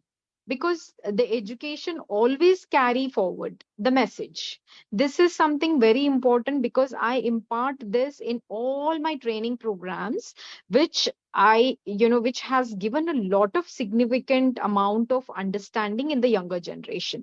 तो हम इस चीज को लेकर चलेंगे। हमारा मतलब ये नहीं कि पूरा कायनात को बदलना है, हमको सिर्फ अपने पास आने वाले एक 10%, एक 20% पॉपुलेशन को, यंगर पॉपुलेशन को इस बात को हम समझा सके हैं कि साइंस क्या होता है, उसकी सटीक ट्रांसलेशन क्या होता है, then we have done our part. And then comes, different modules of, why, how, when, and what, all these things. देखिए, मेरा ये मानना है कि जैसे मैंने आपको कहा है कि हम बुद्धि कॉन्शियसनेस के साथ ही रहते हैं। मैं ये कई सालों से, पिछले 25-30 सालों से मेरे काम के उसमें, मैं क्लोज्ड कॉन्फ्रेंसेस हॉल में मैं सिर्फ यही सुन रही हूँ, हम औरतें, हम औरतें, हम औरतें, और बहुत सारे लोग हम बात करते हैं। बट आई थिंक अगर आप दूसरे पहलू पे, अदर साइड ऑफ द उस चीज में आगे देखेंगे, हम बहुत आगे हैं, हमारी सोच बहुत आगे है, हम बहुत आगे निकल रहे हैं और निकल चुके हैं। हर पीढ़ी में कुछ ना कुछ ऊंच नीच होता है, ये एवोल्यूशन का एक पार्ट है। This we need to really underline and understand this. This is part of it. It does not mean that we are way behind somewhere in the primitive years. No, it's not. Also that in the recent times, probably we are seeing a lot of things here and there. हम social media में बहुत कुछ देख रहे हैं, समझ रहे हैं. So that is also, part of this. We are dwelling in the same place कि हम भुगत रहे हैं वाली जो एक फीलिंग में ही हम रहेंगे और लिटरली हम वहीं रह जाएंगे. जेंडर से ऊपर उठ के निकलना है, तभी हम उभर पाएंगे और दूसरों को भी उभरने का मौका देंगे, एक प्लेटफॉर्म दे पाएंगे. अगर हम उस जेंडर के ही उसमें अगर उलझे रहेंगे तो हम उससे आने वाले और 50 साल तक हम वहीं पे बात करेंगे, वही बात करेंगे. शायद बहुत लोग मेरे से अग्री करेंगे ये बात पे, और हो सकता है कि इसके ऊपर डिबेट भी हो सकता है, बट यही सच्चाई है. और इस चीज को हमको ये मान के चलना पड़ेगा.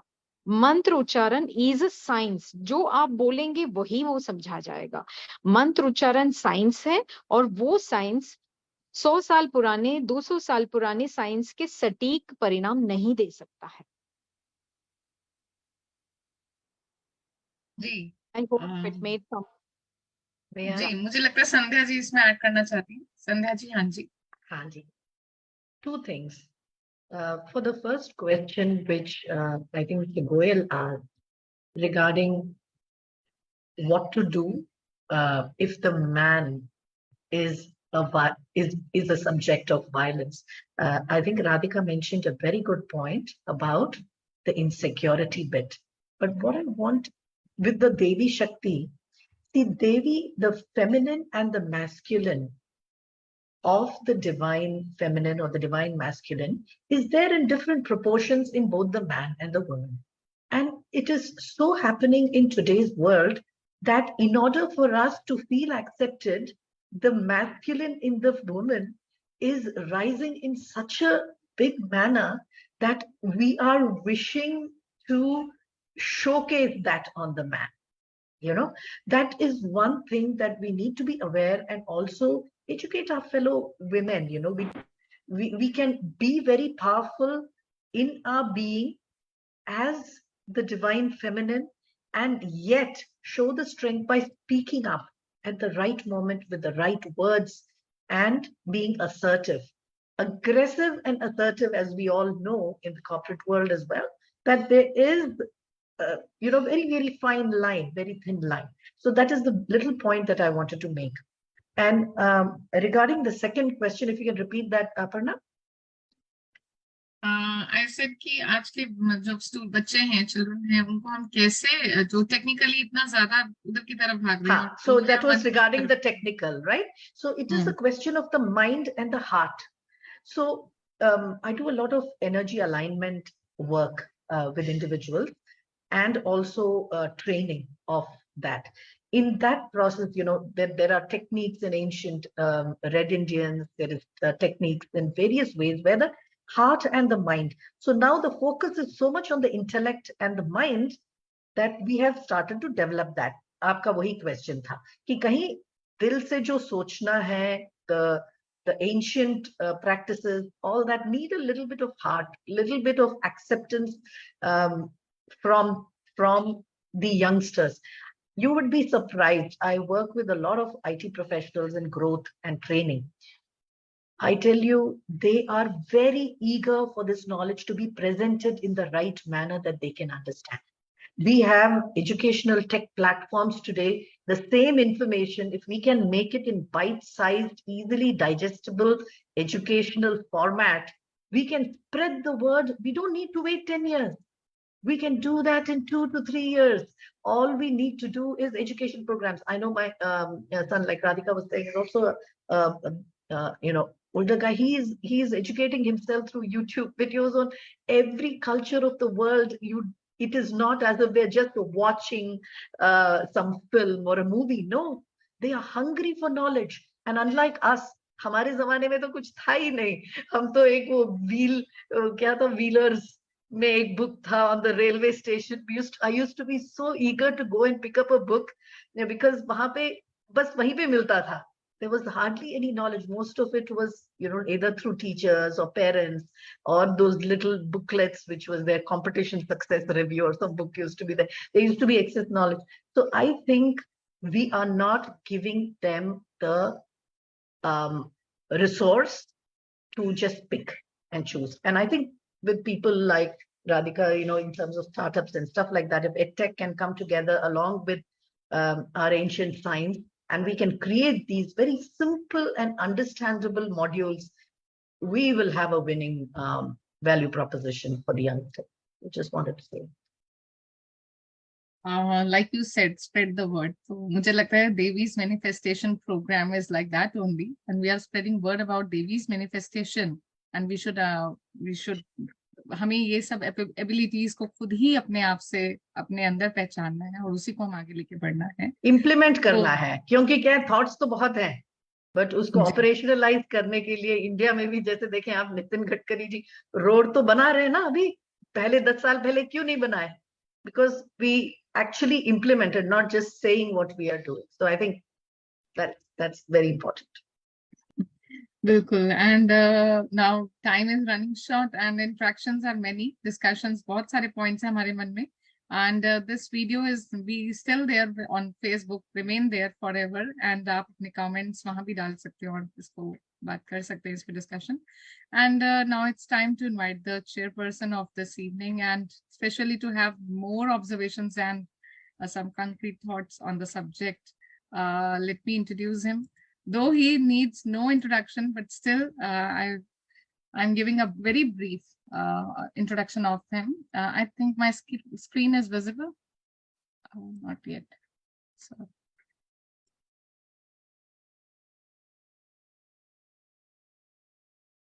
Professor Balram Singh Ji is president of Institute of Advanced Sciences, Dartmouth, USA. He has been professor of chemistry, biochemistry, biology, and the founding director of Center for Indic Studies at UMass Dartmouth, and director of Botulinum Research Center. He writes on value of ancient Indian traditions for the modern times. His research includes Ayurvedic science and technology, yoga and consciousness, Vedic education, pedagogy, and Vedic social and political traditions. He is associated with many academic organizations here in India, such as JNU, Delhi University, Puducherry University, to name a few. He is member of board Waves USA and editor-in-chief Waves blog. Also, he is managing editor of Ayurveda Journal of Health. And this is very brief bio about him. Basically, whatever thoughts we are having, like Sandhya ji just said, in her presentation, जो thoughts आए, ideas आए, उसको practically करो. तो same ways ये जो मैंने अभी अपने starting में बोला था introduction में, like रुद्र मंथन program और देवी-महात्म्यम program, all these series, ये just एक idea था, and Professor Balram Singh ji approved it without any second. So practically एक तरह से, क्योंकि वो scientist हैं, तो वो practically हमें करने का मौका देते हैं. तो we welcome you, sir, on this occasion. Thank you very much, Aparna. I mean, it's really, she's giving me credit. It's really her initiative. I just said yes. So there is really not that much for me to do. It would have been nice to have a chairwoman rather than a chairperson, because it's all the ladies made such a wonderful presentation. I just want to say, my son once told me about technology, where he said that you can put your picture and you can find, rather than name, you can search for people. It's like one of those epistemology. If you want to find about somebody, then you can just put the picture. And I put my picture, and I had clean shaven at that time, and I normally have much longer hair, and all the picture that matched were all the women. So I can maybe claim that I have some feminine quality, at least from Google search, and that might be of some solace here, and whatever I'm going to say. I think, I mean, this is such a wonderful thing that Aparna has taken initiative since last year, and I'm so grateful to the Scientific Research, Vedic Research Foundation that has collaborated with us to do this work, and they get wonderful speakers from all over the world. Now, some of the points that, I mean, there is really nothing new for me to say, but I've been given some time, so I'm going to just talk about a little bit. and I already interacted with some of the questions. The origin and sustenance of universe, it's amazing science that people are still looking for. They think the origin happened because of the Big Bang, and the sustenance is happening in terms of physics because of entropic expansion. But that is, both of them are just energy, and it's just so coincidental that we are talked about the energy being feminine. Although there was an argument that it's not a gender based, but the word Shakti is a feminine. And in India is the land that has represented this, amply stated by the speakers today. One story that I learn. I'm from Aparna Dhir. Give my full introduction. I'm from a village, and I still have a family in my village, and I go every year 2-3 times at least to my village, and some of my knowledge is from that village. My village is near Ayodhya, so that gives a little bit of credibility to what I might say. And one of the stories that I had heard from my uncle was that when there was nothing, only energy was moving, only energy was going and going and going. And then there was this energy was in the form of a Devi or goddess, and her name was aptly mentioned as Adya, which means the beginning. And then this energy was going on, and like my uncle will say that this Adya was moving around and around and around, and then one day she realized that she needs a company, and so she created a man whose name was Alak. I have written some article, I think, in Aparna's Vedic blogs, where the word Allah is most likely coming from that Alak, because many times people is still called Alak Niranjan. So the origin of the entire universe is really feminine, according to physics and energy, and also according to the stories in India. And as you can see, the word Alak and Adya means exactly that. Alak means something that cannot be seen, which is also, by the way, the Islamic community thinks that Alak is somebody that cannot be seen. Lak means in our language, from Audi language, actually, it means that you cannot see. So that, why was that man created? I think there is this question always remains. Professor Goyal asked this question, and he had been coming on and off, but I think he's just maybe the internet issue. And it is the burning issue in India right now, because women are being given some reservations. Oh no, Professor Goyal is here. And also in the United States, where there is this women's rights, my body, my right type of thing going on for a while, but it has picked up also.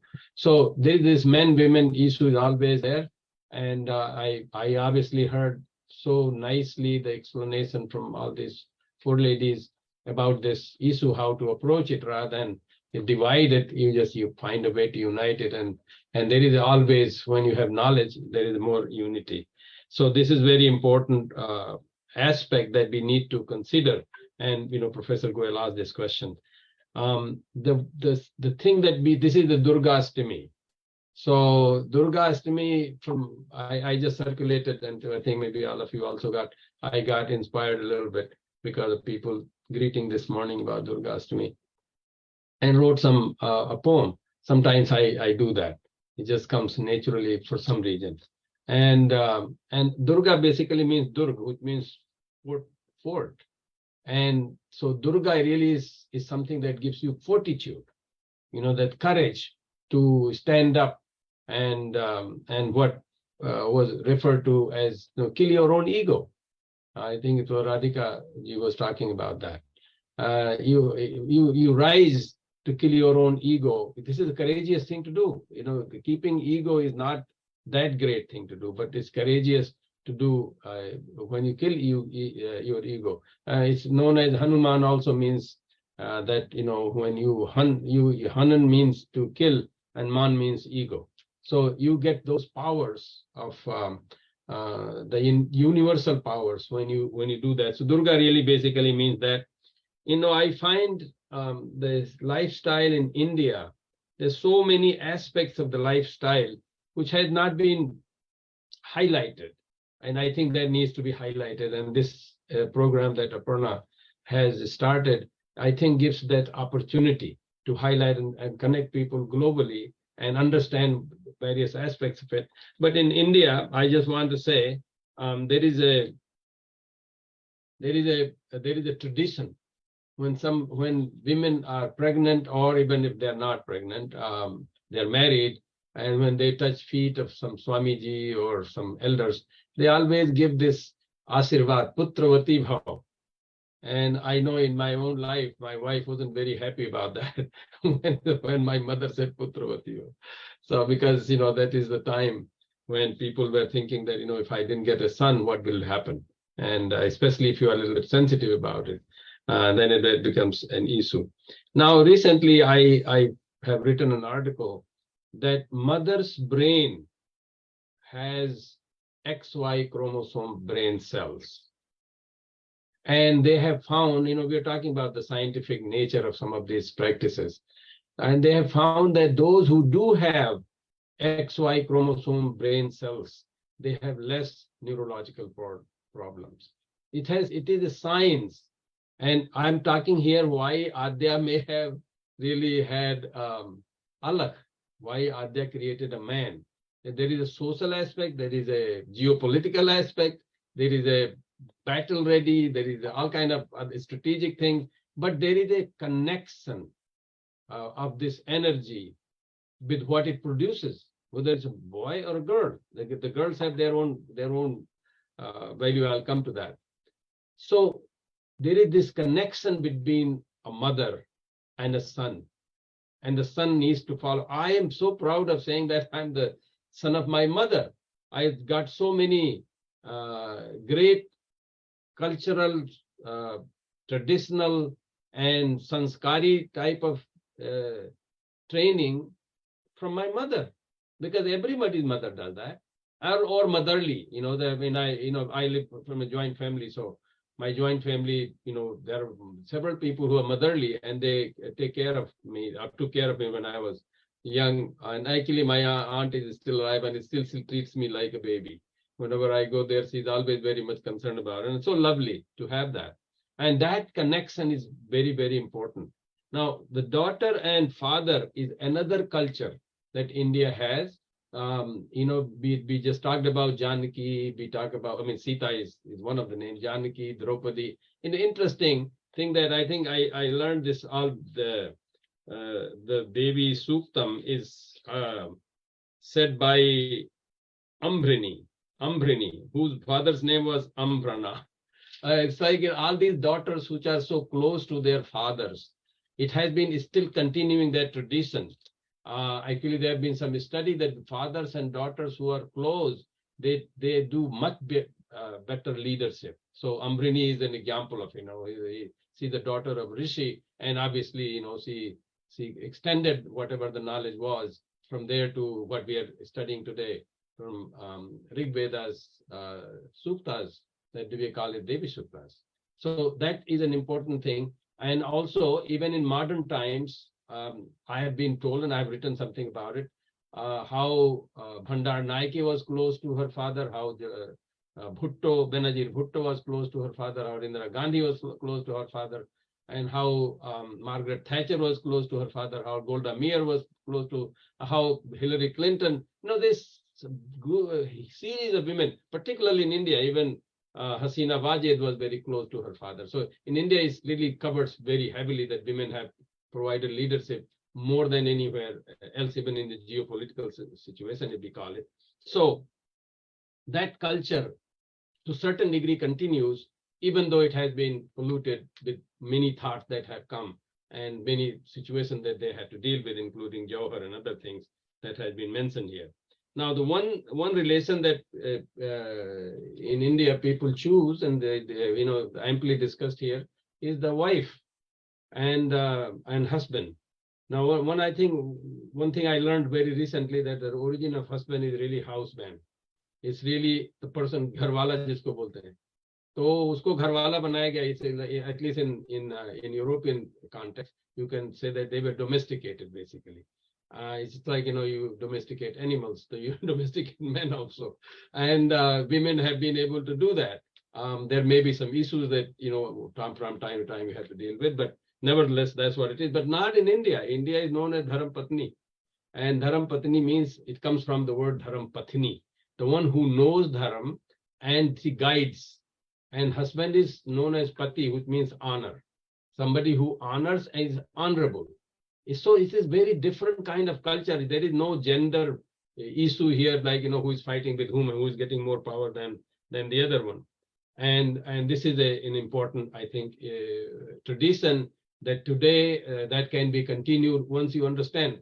We were talking about, how to communicate some of these things. I mean, I just told you too. Oh, I forgot to tell you that fathers, I have two daughters. My favorite one is my second daughter. I say it openly. And there's a history. I'm not going to tell that here, but nevertheless, she certainly has changed my life. Daughters change in general. I had first one was also my daughter, and she is a huge influence. I'm so proud of her. It's not like my second one is my favorite, but I always use my second one as a favorite because she's very close to me. But I did some study about the brain. When the father has a daughter, his brain changes. His brain changes completely. It becomes very different person, either if you have a daughter. So I think that they have this huge influence on each other, and there is a scientific reason for that. And so that whatever we have had in our culture, it's not only that we need to tell young people that we only tell, well, please keep our tradition. No. This is really good science in there. And my group and other groups are studying more scientific aspects of it. That's one of the advantages I have, is that, working in science, and I can collaborate wherever I don't have. And I also work in neurotoxin field, so I know several neurologists and neuroscientists. I want to bring another aspect of that thing before I get into a couple more ideas, and then I will conclude.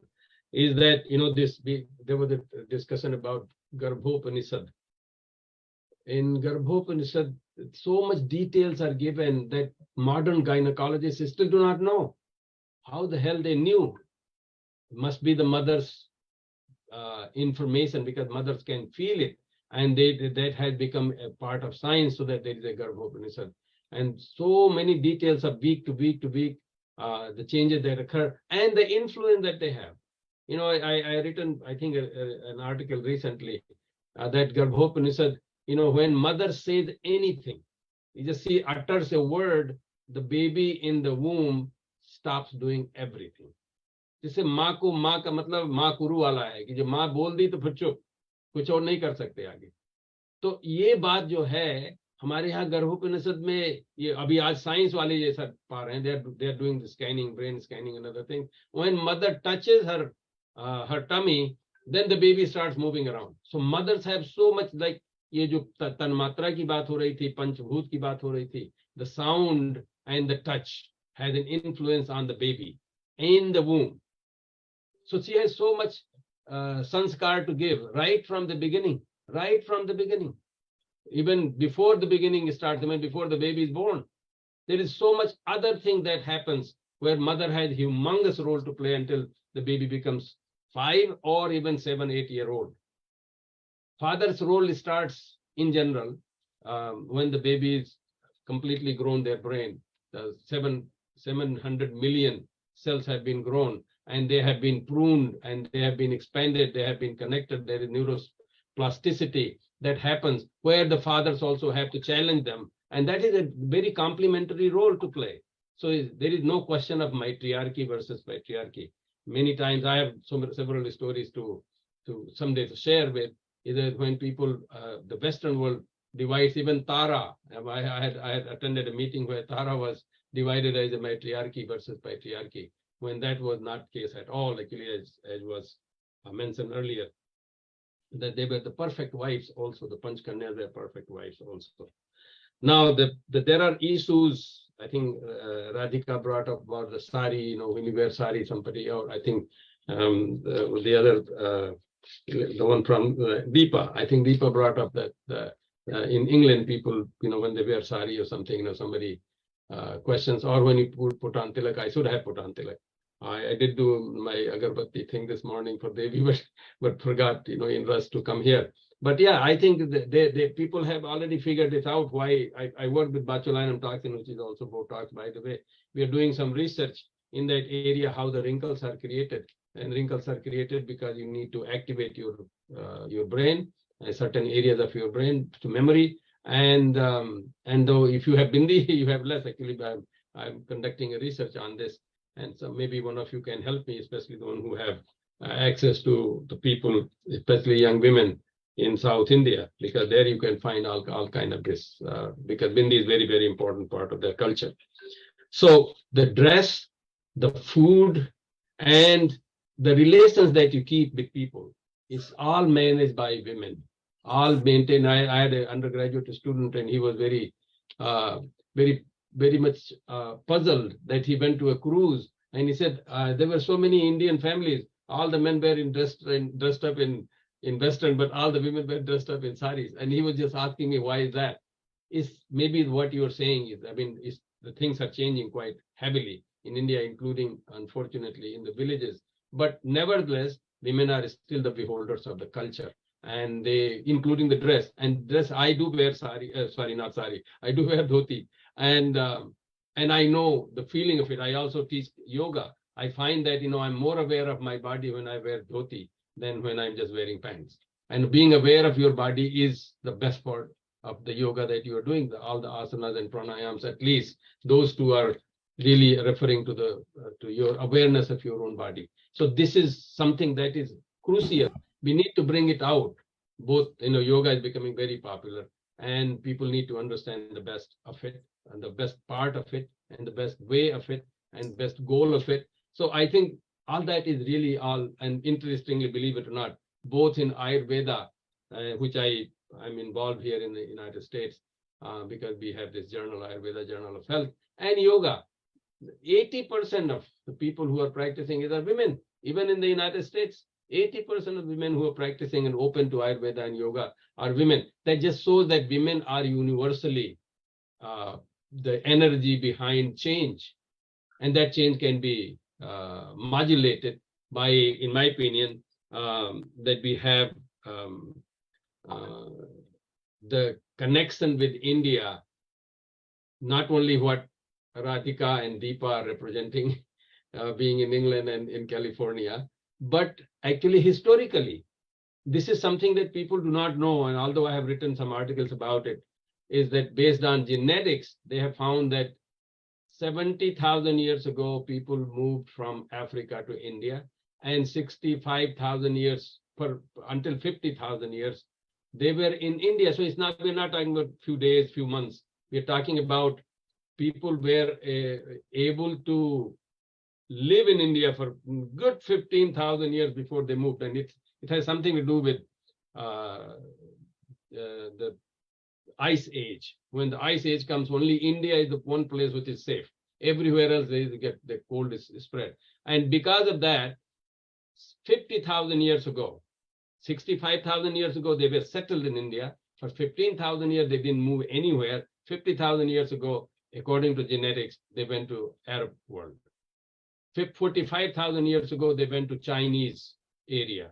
And 40,000 years ago, they went to Europe. So what we are connecting now, that some of us who are living as a part of Indian diaspora, that includes Radhika and Deepa, it is our destiny.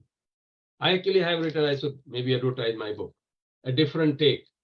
Here, an NRI view of India in the tradition of Ramakrishna and Gandhi. I've written where I've highlighted some of the stuff, what really makes difference. One of the differences that when I'm living away from India, I have दूरदृष्टि. किसी ने पूछा कि आपको दूरदृष्टि कैसे मिल गई? मैंने कहा इतना दूर रहता हूँ तो दूरदृष्टि मिलेगी. तो दूरदृष्टि भी हमको यहाँ से मिलती है. Some of you, Radhika and Deepa, when they are looking at India, they're looking from that perspective, because they have been to the place and they are seeing the difference, and they can value what their parents and what their ancestors have been doing. So this is very important, I think, an asset I feel that Indian diaspora can play a huge, can become a huge asset for this culture. I do not believe that we need to just take care of our own. I do not believe I need to take care of my own family only. I need to take care of others' family. I have to be capable of taking care of others' family. And then if I do, then of course my family will go up. I believe that, I cannot keep my house safe just by keeping my house safe. I need to keep my neighbor's house safe. If it is not, there is no fire there, then my house is safe. So I believe, and Vasudhaiva Kutumbakam is our slogan, and our sages have already said this. And I just said that, according to genetics, we really is a Kutumbakam, is our Kutumbakam. There is nobody else. We have been there. We have somebody has gone there 40,000 years, 50,000 years ago, and we have been there now. I think we should be able to claim that they are all of it are the same. And interestingly, they all came from Ayodhya, and because Manu Satrupa started in Ayodhya, that's the origin of the man. So I tell everybody that you are most welcome to come to your Nanihal, and which is in Ayodhya. We have some guest rooms. We have a school there, and all of you are please welcome to come to my village. And there, some people have come from foreign countries, even some white people have come and they stayed there. So it's a decent arrangement we have. And then you can feel the Nanihal, and then learn as much as possible, especially the women, that they need to provide the leadership throughout the world, not just only in India, and take some responsibility if something has gone wrong. I think if they take the responsibility that maybe women did not do something that was right, and we need to learn from that, and we need to do that. Men are just going to be told, like I said, they are धर्म पत्नी, माँ का बात तो सुन के गर्व से ही चुप रहता है, और बेटी की बात सुन के बाप जिंदगी भर करता रहता है. जब एक बीच में बचता है धर्म पत्नी को, भी धर्म पत्नी वही है, तो बचा क्या है? इसलिए हम लोगों को सारी लीडरशिप उन्हीं के हाथ में सौंपनी चाहिए, उनको जिसकी जिम्मेदारी लेनी चाहिए, और उसके अनुसार ही देवी के जो सूक्त हैं, इनको एक तरह से to make them live, make them relevant today, we will be able to do. And thank you so much for all of you to join, and thank you so much, Aparna, for arranging this, and thank you all the other groups that have been able. Dr. Veda has been involved in this, and other organizations. There are some other people who came. I think Dr. Boddupalli, who really did the Suktam, was fantastic, and we want to work with him to spread this message, non-sectarian message, non-religious message, just the fact and human being as humanity. Thank you so much. And that was a good summary of whole program, and again a very fruitful points, sir, you made, because many of the points were highlighted in the chat, that these were the points for discussion and later research.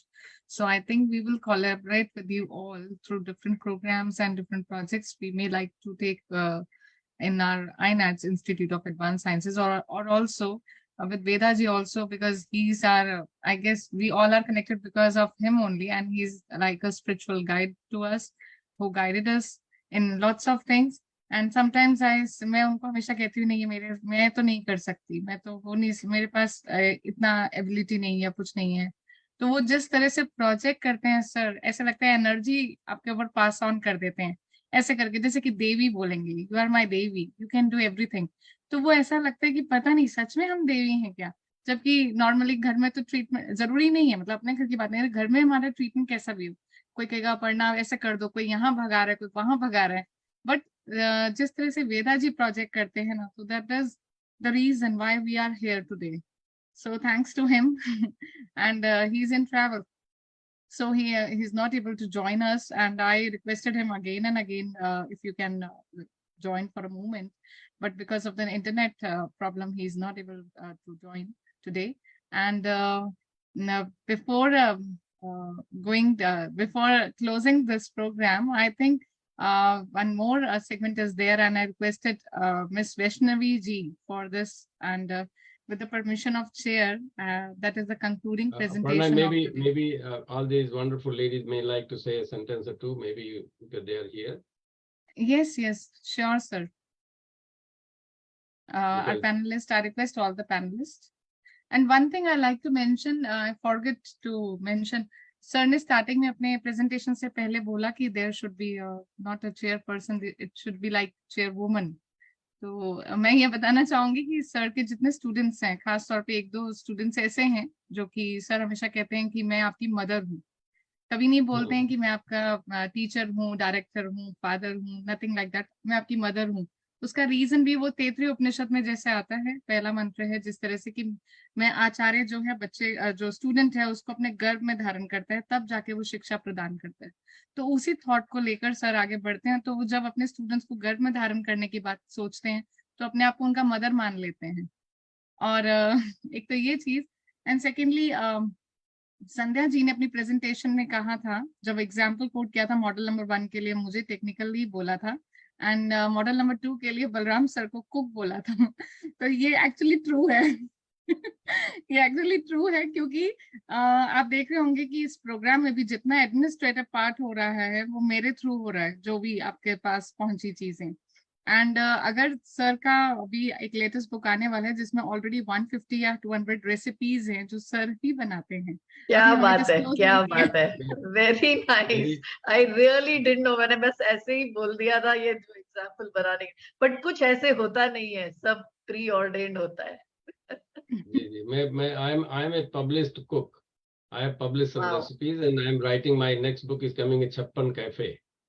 56 Cafe is my book's name, in which I am publishing 56 recipes. Very, very which I have made interesting, sir. myself. Because just one point, I ran the Middle East vegetarian group for almost 14 years, and we have made a huge impact on spreading the scientific reasons and environmental reasons for going vegetarian in the Middle East, because it was thought it is religious, but usko change kiya hai humne almost 14 years se wahan pe. I'd love to connect with you on that. Sandhya ji, we did a study in New England area here in the United States. ये दिखाने के लिए, जैसे आप लोग बोल रहे थे घर में खाना बनाते हैं, ये दिखाने के लिए कि भारतीय महिलाएं कभी होटल में, रेस्टोरेंट में कभी नहीं सर्व करती हैं। मैं यहाँ पे स्टडी किया था उनका कि देवर कोई भी कुक भी नहीं होती हैं, ना वो सर्व करती हैं, सिर्फ अपने परिवार के लिए देती हैं, वो दूसरी बात है। वो that's a very different kind of thing. जो खाना बना के खिलाते हैं उसमें संस्कार दिए जाते हैं। तो ये बहुत सारी चीजें हैं जो कि लोग गलत समझते हैं, गलत फहमी है कि नहीं वो तो खाना वही बनाती हैं, खाना वही बनाती है। अपर्णा ने एक स्टडी करवाया है, तो भी कोई वो मेंस्ट्रुअल पीरियड की बात हो रही थी ना, वो कोई एक आर्टिकल आया हुआ था कि अगर वो महिलाएं मेंस्ट्रुअल टाइम पे अगर खाने को टच करती हैं तो दूसरी तरह की वहां पे एनर्जी होती है। उन्होंने मशीन से मेजर करके बताया हुआ है। So there is, which to me it means that there is another type of energy that women have that goes with the food, and that food is very important for the family to consume, because they have this love and energy that goes with the food, not just only nutrition that we chemists try to find out. So there's so much other thing aspect will come out soon, maybe sooner the better. I mean, like Radhika was talking about, the sooner we make some of the geopolitical aspects as well, and maybe that will make sense. But I think you are all, I feel so energetic today, more energetic than I used to be, to see the articulation that you all have. More words from any like Radhika ji or Deepa ji or Aparna ji, you'd like to add something?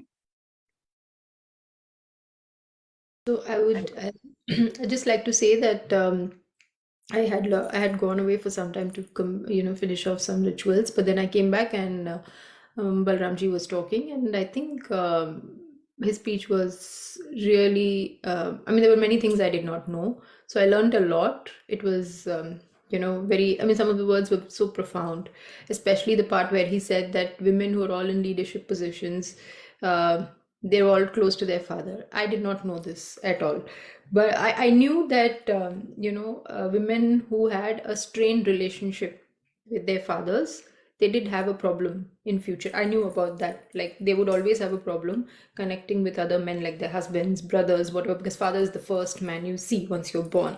I knew that, but I did not know about this, and many other points that and overall also, because I was listening to a lot of it, though I had gone away, I was listening. This was on speaker and I was listening. So thank you so much. I feel so good being able to attend this on Durgashtami Day. Thank you, Aparna ji. Same here, Deepa ji. Radhika ji. just very grateful to have this experience, to be here remotely, I guess, with all of you, and looking forward to listening to all the other talks as well. Before I came on, and I had caught the tail end of the previous discussion, and then of course caught Professor Balramji's his talk as well. Yes, absolutely. I think points very well taken, very well made. Is that I think we have all of these capabilities within us, and it's just a matter of walking through the doors and embracing what we have. Even regarding food, I encourage my sons to cook and tell them, your body is your temple. So know what you're putting inside and learn how to cook properly, take care of yourself, and be healthy in life. And so I'm very happy that they're embracing that and not leaving that to someone else to take care of. That you're responsible for yourself. So make sure that you take care of yourself first. But yeah, I think all of these points just underscore the great opportunities we have to lead better lives, to lead healthy lives, and to lead responsible lives, and lives hopefully filled with mutual respect. So thank you all very much for this opportunity. Thank you, Radhika ji, for again beautiful words.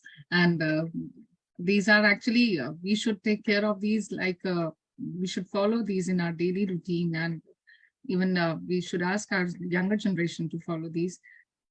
Then only the Devi's manifestation comes up, I feel. So with these words, the last segment of, because time is, we already crossed the deadline, but last segment is still there. So just a moment.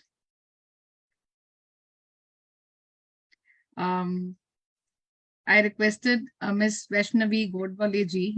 She is a founder and director of Raghava Productions, and she began her journey of Bharatanatyam from her school only. And at Raghava Productions, she's expressed her learning and spread the passion for dance, and that encompasses all aspects of related to Bharatanatyam. And also she's conducting dance therapy workshops for corporate organizations. And today she's doing a Bharatanatyam presentation. She has presented for us actually, not live.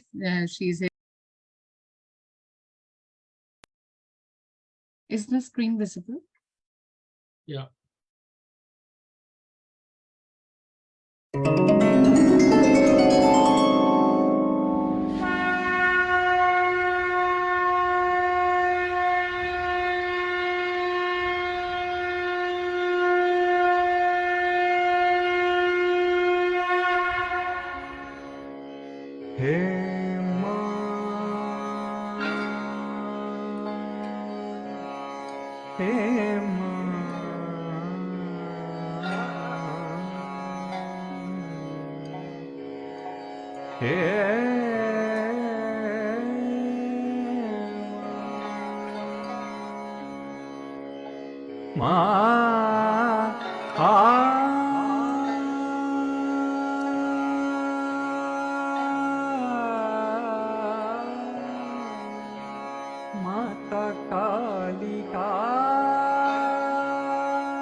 एक छोटी सी बच्ची थी, मुझे दिखा कि उसके दोनों हाथ नहीं थे, क्या कर सकते। मैंने महाकाल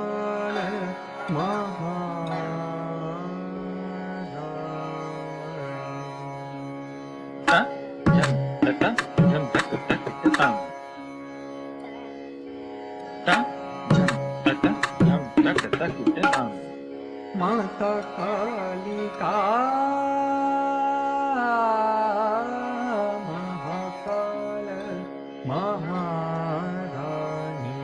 जगत जननी भवानी जम तत जम तक तक तम तजम तनम तरुम तत जम तत जम तक तक तम तजम तनम तरुम तत जम तत जम तक तक तम जम तत जम तक तक तम जम तत जम तक तक तम jam tata jam tak tak tata jam tak tak tata jam tak tak tata jam tak tak tata jam tak tak ta tak ta tak ta tak ta tak ta tak ta tam tak ta tam tak ta tergedagatam tergedagatam tergedagatam tergedagatam tergedagatam tergedagatam Mata Kalika Mata Kalika Mahakala Maharani Mahakala Maharani Jagata Janani Bhavani Bhavani Bhavani Mata Kalika Mata Kalika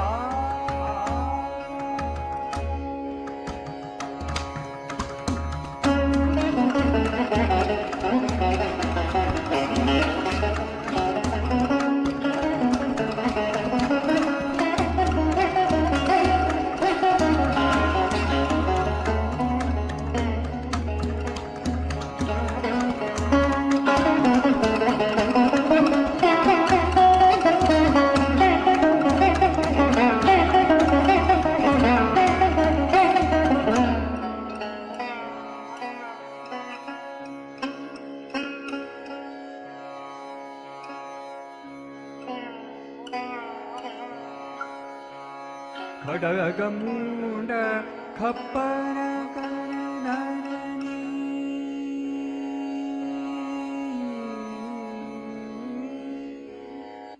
Khadagamunda Khappana Karanani Karanani Karanani Asura Harani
शरणतारिणी भक्तपालिका दयादानी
With this Upasana of Devi, we have come to this point that now we have to conclude the program. दो हमारा बिल्कुल भी मन नहीं कर रहा क्योंकि ऐसा लग रहा है कि देवी की उपासना में हम करते ही रहें और बैठे ही रहें यहाँ पर, और साथ में मिस वैष्णवी जी के परफॉर्मेंस के बाद तो कुछ मेरे ख्याल से हम बोलने इतना कुछ वर्ड्स नहीं है कहने के लिए। बहुत ही बढ़िया। और कुछ आप में से चाहे हमारे पैनलिस्ट हों, चाहे प्रोफेसर सिंह हो, यदि आप कुछ शेयर करना चाहें उनके लिए तो ये मैसेज उन तक जाएगा। राधिका जी ने तो वर्ड्स में एक्सप्लेन किया। Wonderful dance performance. Aparna ji कह रही हैं spectacular dance performance. And again क्योंकि मेरे ख्याल से यहाँ पर दीपा जी हैं, आप ही भरतनाट्यम डांसर हैं, तो और संध्या जी खुद सिंगर हैं। संध्या जी आप कुछ कहना चाहती हैं? आर्ट फॉर्म जो है ना, ये शब्दों में बयान नहीं होता है। सो हमेशा just it's visually touching, its heart touching always, और स्पेशली इतना the red and the green, you know, and with a black background, और कुछ बोलने की जरूरत नहीं है। Thank you so much. I remember now that we had a similar thing last year as well. So really honored to be here as part of this and witnessing this beautiful finale. Thank you. Thank you Sandhya ji. Aparna ji आप आपका switch off है अभी जी, कहिए।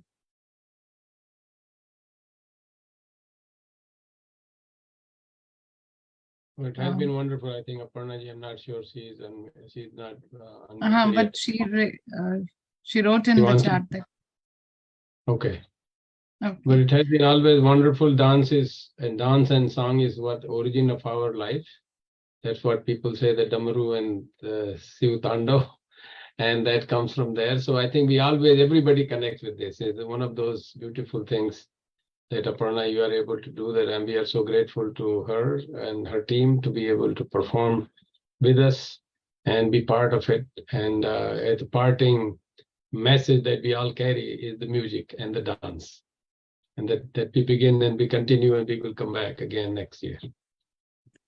Just a few minutes ago, you said, sir, that you are feeling energetic, and with this performance of Vaishnavi ji, we all carrying this energy of Devi with us. And in the panelists, what we have learned from them today and the takeaway of this program is that Devi is nothing but energy, Shri, and the models of dedication and strength shown by Sandhya ji, and the demons of ego we should lift apart, and then our ability and nurturing nature and the experiences we are learning is the takeaway as the Devi's manifestation within all of us.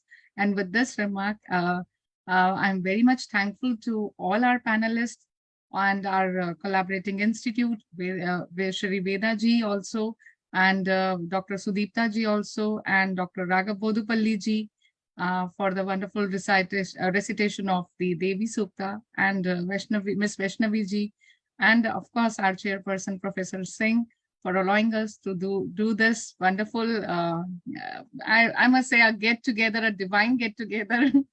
It's like that. And with this, I'm Aparna ji, sure, can I offer a Mangalam to close out? Oh, that would be fantastic. Of course. Even I wrote a mantra given by Veda ji only.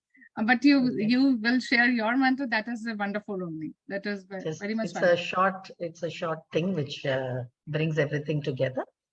Ji, Swasti prajabhyah paripalayantam nyayena markena mahim mahishaha go brahmanebhyah shubhamastu nityam loka samasta sukhino bhavantu kale varshatu parjanya prithvim shasya shalinim teshoyam shobharaito brahmana santu nirbhayaha putra putrina santu pautrina dhana sadana chantu jivantu sharadam shadam charitam raghunathasya shatakoti pravistaram ekaikam aksharam proktam mahapataganashanam shrinvan ramayanam bhaktya padam padame bhava sayati brahmanasthanam brahmana pujyate sadaha ramaya ramabhadraya ramachandraya vedase raghunathaya nadaya sitaya pateye namaha Yanmangalam sahasrakshe sarvadeva namastrite vritarnashe samabhavat tatte bhavatu mangalam ritavasagara dvipa veda lokadishastate mangalani mahabaho dishantu tava sarvada kayena vacha manasendriyerva buddhyatmana va prakrite swabhava